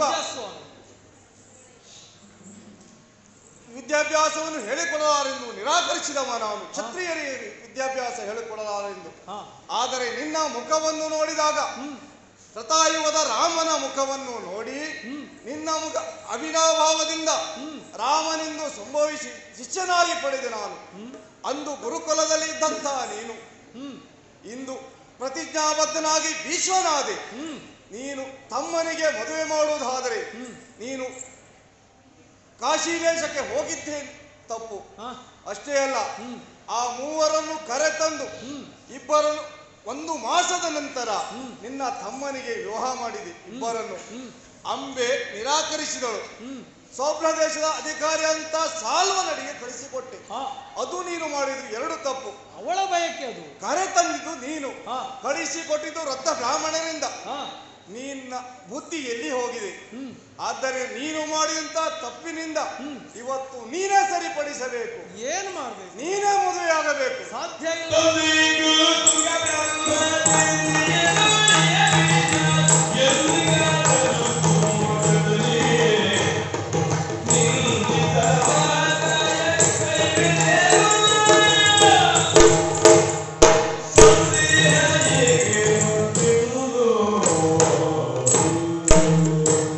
ಗುರುದೇವ, ನನ್ನನ್ನು ಪ್ರಶ್ನಿಸುವುದಿದ್ದರೆ ನೀವು ಒಬ್ಬರೇ. ಹೌದು. ಯಾಕೆ ಎಂದರೆ ನನ್ನ ಪಾಲಿಗೆ ನ್ಯಾಯದಾತರು ನೀವೇ. ಆದ್ದರಿಂದಲೇ ನಿಮ್ಮಲ್ಲಿಯವರೆಗೆ ಈ ವಿಷಯ ಬಂದಿಲ್ಲ. ಅಂದಿನ ದಿನ ನಿಮ್ಮ ಗುರುಮಠದಿಂದ ನಾನು ಮನೆಗೆ ಬಂದಾಗ ನನ್ನ ತಂದೆಯಾದಂತಹ ಶಂತನ ಮಹಾರಾಜರು ಶೋಕಾಗಾರದಲ್ಲಿ ಇದ್ದರು. ಕಾರಣ ಏನು ಎಂಬುದಾಗಿ ಕೇಳಿದಾಗ, ಮಗನೇ ನಿನಗೊಂದು ತಮ್ಮ ಇರಬೇಕಿತ್ತು ಎನ್ನುವುದಾಗಿ ಹೇಳಿದರು. ವಿಚಾರವನ್ನು ಮಾಡಿದಾಗ ನನಗೆ ಅರ್ಥ ಆದದ್ದು, ನನಗೊಂದು ತಮ್ಮ ಇರಬೇಕು ಎನ್ನುವುದು ವಿಷಯ ಅಲ್ಲ, ಅಮ್ಮನಿಲ್ಲದ ಮನೆಯಲ್ಲಿ ನನಗೊಂದು ಅಮ್ಮ ಇರಬೇಕು ಎಂಬುದಾಗಿ. ಆ ಕಾರಣದಿಂದಲೇ ಮಂತ್ರಿಗಳಿಂದ ವಿಚಾರವನ್ನು ತಿಳಿದಂತಹ ನಾನು ನದಿ ತೀರಕ್ಕೆ ಹೋಗಿ ದಾಶರಾಜನಾದಂತಹ ಕಂದರನ ಮಗಳಾದ ಸತ್ಯವತಿ ದೇವಿಯನ್ನ ನನ್ನ ತಂದೆಗೆ ಮದುವೆಯನ್ನು ಮಾಡಿಸಿದ್ದೇನೆ. ಆ ಸಂದರ್ಭದಲ್ಲಿ ದಾಶರಾಜ ಕಂದರನಿಗೆ ನಾನು ಮಾತನ್ನು ಕೊಟ್ಟಿದ್ದೇನೆ, ಇಂದಿನಿಂದ ಜೀವನ ಮುಗಿಯುವ ಪರ್ಯಂತ ನಾನು ಬ್ರಹ್ಮಚಾರಿಯಾಗಿರುತ್ತೇನೆ ಎಂಬುದಾಗಿ. ಅಷ್ಟೇ ಅಲ್ಲದೆ ಎಂದಿಗೂ ಸಿಂಹಾಸನವನ್ನು ಬಯಸುವುದಿಲ್ಲ, ಸಿಂಹಾಸನವನ್ನೇರುವುದಿಲ್ಲ ಎಂಬುದಾಗಿ ನೀವು ಹೇಳಿದಿರಲ್ಲ. ಈ ದಿನ ನಾನು ಅವಳನ್ನು ಮದುವೆಯಾದರೆ ನಾನು ಸಿಂಹಾಸನವನ್ನೇರುವುದಿಲ್ಲ, ಆದರೆ ನನಗೆ ಹುಟ್ಟಿದ ಮಕ್ಕಳು ಮುಂದೆ ಆ ಸಿಂಹಾಸನಕ್ಕೆ ಹಕ್ಕುದಾರರಾಗ್ತಾರೆ. ಆ ಕಾರಣದಿಂದ ಪ್ರತಿಜ್ಞೆಯನ್ನು ಮುರಿಯಲಾರೆ, ನಾನು ಅವಳನ್ನು ವರಿಸಲಾರೆ. ವಿಶ್ವ ಅಂದು ತಂದೆಯಿಂದ ಬ್ರಹ್ಮಚಾರ ಪಟ್ಟವನ್ನು ಪಡೆದವ.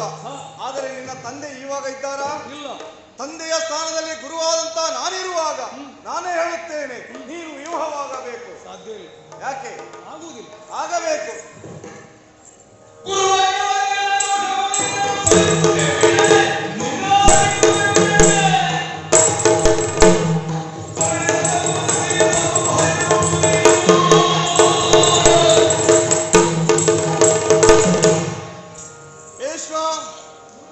ಗುರುವಿನ ಮಾತನ್ನು ನಿರಾಕರಿಸಿದೆ ಅಂತಾದರೆ ಮುಂದೆ ಕಾಡುವುದು ತೊಂದರೆ ಅನುಭವಿಸ್ತಾ ಇದೆಯಾ?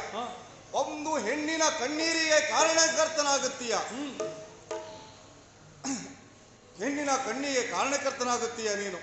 ಹಸ್ತಿನಾವತಿಯ ಏಳಿಗೆಯನ್ನು ಕಂಡಂತ ನೀನು ಒಂದು ಹೆಣ್ಣಿನ ನಿಂದ ಹಸ್ತಿನಾವತಿಯನ್ನು ಹಾಳುಗೊಳ್ಳಬೇಡ.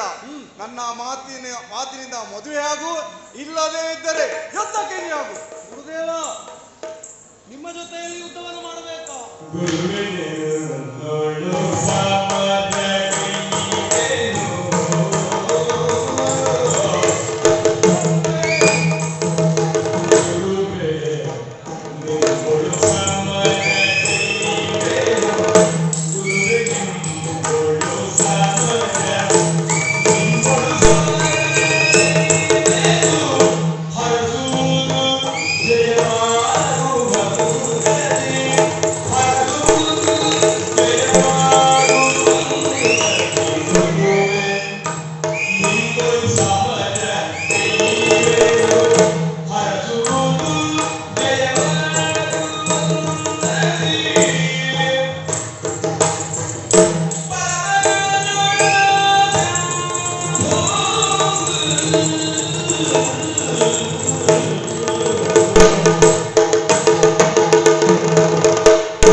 ಆಶೀರ್ವಾದ ಎನ್ನುವುದಾಗಿ ತಿಳಿದುಕೊಳ್ತೇನೆ.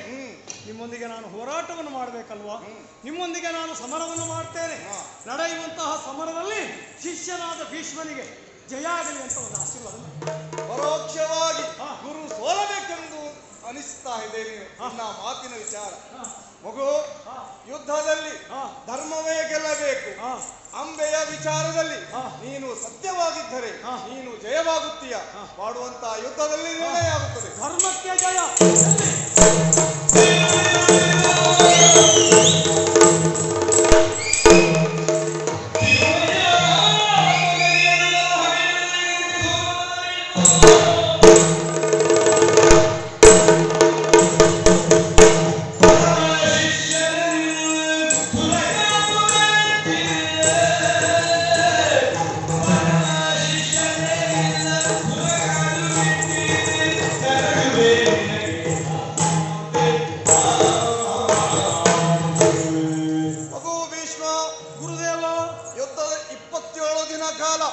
ಯುದ್ಧದಲ್ಲಿ ಸನ್ನಿಗ್ಧವಾಗಿದ್ದೇವೆ. ಯಾರಿಗೂ ಜಯ ಯಾರಿಗೂ ಸೋಲೆಂಬುದನ್ನು ಕಾಣುತ್ತಾ ಇಲ್ಲ. ಆದರೆ ಅಶಿರವಾಣಿ ಹೇಳುತ್ತಾ ಇದೆ, ಶಿಷ್ಯನಲ್ಲಿ ಯುದ್ಧದಲ್ಲಿ ಕಾದಾಡಬೇಡ ಎಂದು. ಆದ್ದರಿಂದ ಮಗು, ಅಂಬೆಯ ವಿಚಾರದಲ್ಲಿ ನೀನು ಕೈಗೊಂಡಂತ ನಿರ್ಧಾರ ಸತ್ಯವಾಗಿದೆ, ಧರ್ಮಯುತವಾಗಿದೆ ಎಂಬುದಾಗಿ ಅಶರೀರವಾಣಿ ಹೇಳಿದೆ. ಹೌದು. ಆದ್ದರಿಂದ ಒಂದು ಮಾತು ಮಗು, ಅಂಬೆಯ ವಿಚಾರದಲ್ಲಿ ಒಂದು ಕಣ್ಣಿಡಬೇಕು. ಯಾಕೆ ಹೇಳಿದ್ರೆ ಛಲವಾದಿ. ಆದ್ದರಿಂದ ಅವಳ ಮೇಲೆ ದೃಷ್ಟಿಯನ್ನಿಡು. ನೀನು ಮಾಡುವಂತಹ ಕಾರ್ಯ ನಿನಗೆ ಜಯವಾಗಲಿ ಮಗು. ಧನ್ಯೋಸ್ಮಿ ತಂದೆ.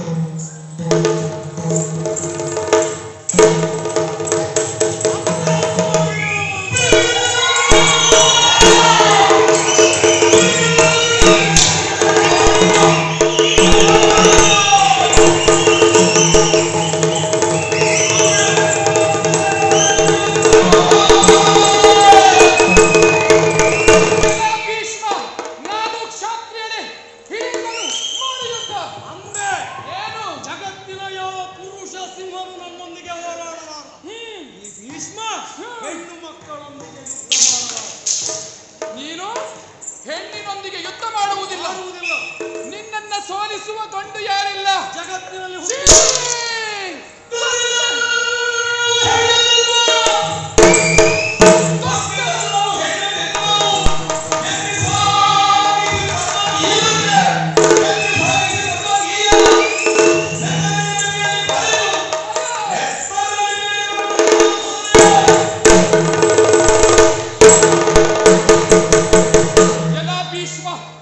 ಹೆಣ್ಣಿನ ಜನ್ಮ ಎಂದರೆ ತೊತ್ತಿನ ಆಳು ಎಂಬುದಾಗಿ ಭಾವಿಸಿದ್ದೀಯ ಏನು? ನೀನಾಡಿದ ಆಟ ಏನಾಯಿತು? ಬ್ರಾಹ್ಮಣನೋರ್ವನು ಹರಿವಾಣದ ತಟ್ಟೆಯಲ್ಲಿ ದಾಸವಾಳದ ಕೆಂಪು ಹೂವೊಂದು ಇಟ್ಟುಕೊಂಡು ಹೋಗುವಂತಹ ಸಂದರ್ಭದಲ್ಲಿ ನಾಯಿಯೊಂದು ಮಾಂಸದ ಮುದ್ದೆ ಎಂದು ಭ್ರಮಿಸಿ ಬಾಯಿ ಹಾಕಿತು. ತಿನ್ನುವುದಕ್ಕೆ ಅದು ಆಹಾರವಲ್ಲ. ಆ ಹೂವು ಆ ದೇವರಿಗೂ ಸಲ್ಲ. ಅಂತಹ ಗತಿಯಾಗಿಸಿದೆ ಭೀಷ್ಮ. ನೆನಪಿಟ್ಟುಕೋ, ನೆತ್ತರಿನ ಲಿಪಿಯಲ್ಲಿ ಬರೆದಿಡು, ನೆತ್ತರಿನ ಲಿಪಿಯಲ್ಲಿ ಬರೆದಿಡು.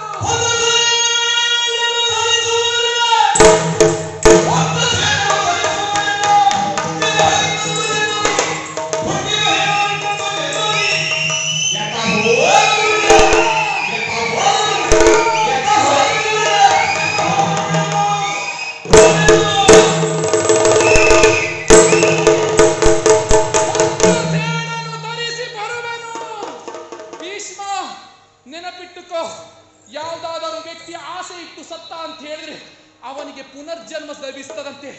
ಹಾಗೆ ಈ ಅಂಬೆ ಆಸೆ ಇಟ್ಟು ಸಾಯ್ತಾಳೆ. ಯಾಕಾಗಿ? ನಿನಗೋಸ್ಕರ, ನಿನ್ನ ಸಾವಿಗೋಸ್ಕರವಾಗಿ.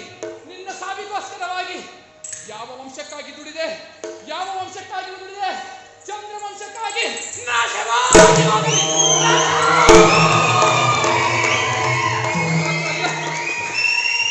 ಗಂಡಾಗಿ ನನಗೆ ಬಾಳನ್ನ ನೀನು ಕೊಟ್ಟಿಲ್ಲ. ಒಂದು ಹೆಣ್ಣು ಹೃದಯಾಗಿ ನನ್ನ ಮನಸ್ಸನ್ನ ಅರ್ಥ ಮಾಡಿಕೊಂಡಿಲ್ಲ.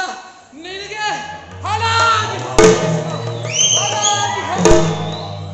ಇಲ್ಲ.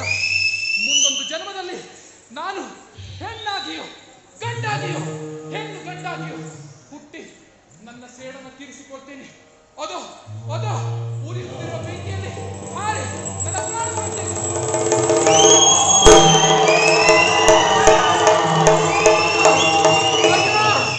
ಅಯ್ಯೋ, ನನ್ನ ಕಾಲು ಸುಡುತ್ತಿದೆ ಭೀಷ್ಮ. ಹೌದು, ಹೊಸ್ತಿನ ಮೇಲೆ ಸೇರಕ್ಕಿಯನ್ನು ತುಳಿದು ನಿನ್ನ ಮನೆಯನ್ನ ಬೆಳಗಬೇಕಿತ್ತು. ಕಾಲು ಸುಟ್ಟಿದೆ ಭೀಷ್ಮ, ಕಾಲು ಸುಟ್ಟಿದೆ. ನಿನ್ನ ಮನೆಯನ್ನ ಪ್ರವೇಶಿಸುವ ಹೆಣ್ಣು ಆಗಿರಲಿ. ಅಯ್ಯೋ,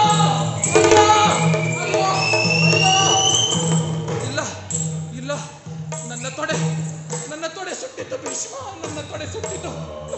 ಮಕ್ಕಳನ್ನ ಲಲ್ಲೆಗರೆಯಬೇಕಾದ ತೊಡೆ ಭೀಷ್ಮ, ಸುಟ್ಟೆ ಭೀಷ್ಮ.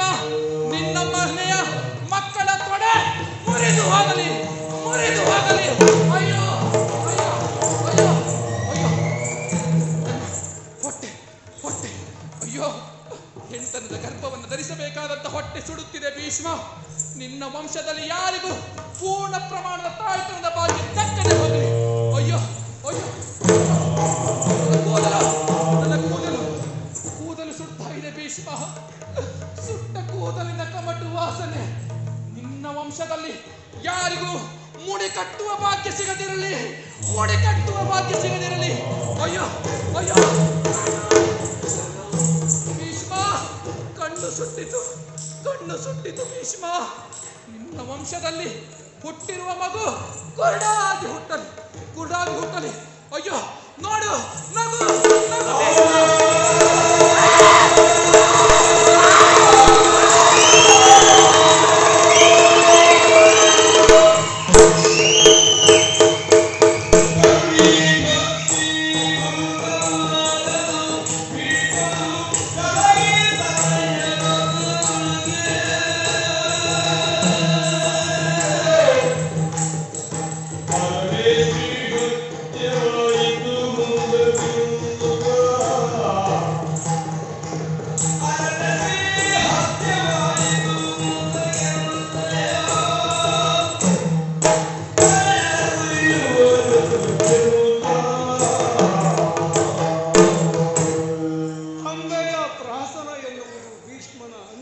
ಕಾರಣವಾಯಿತಲ್ಲ.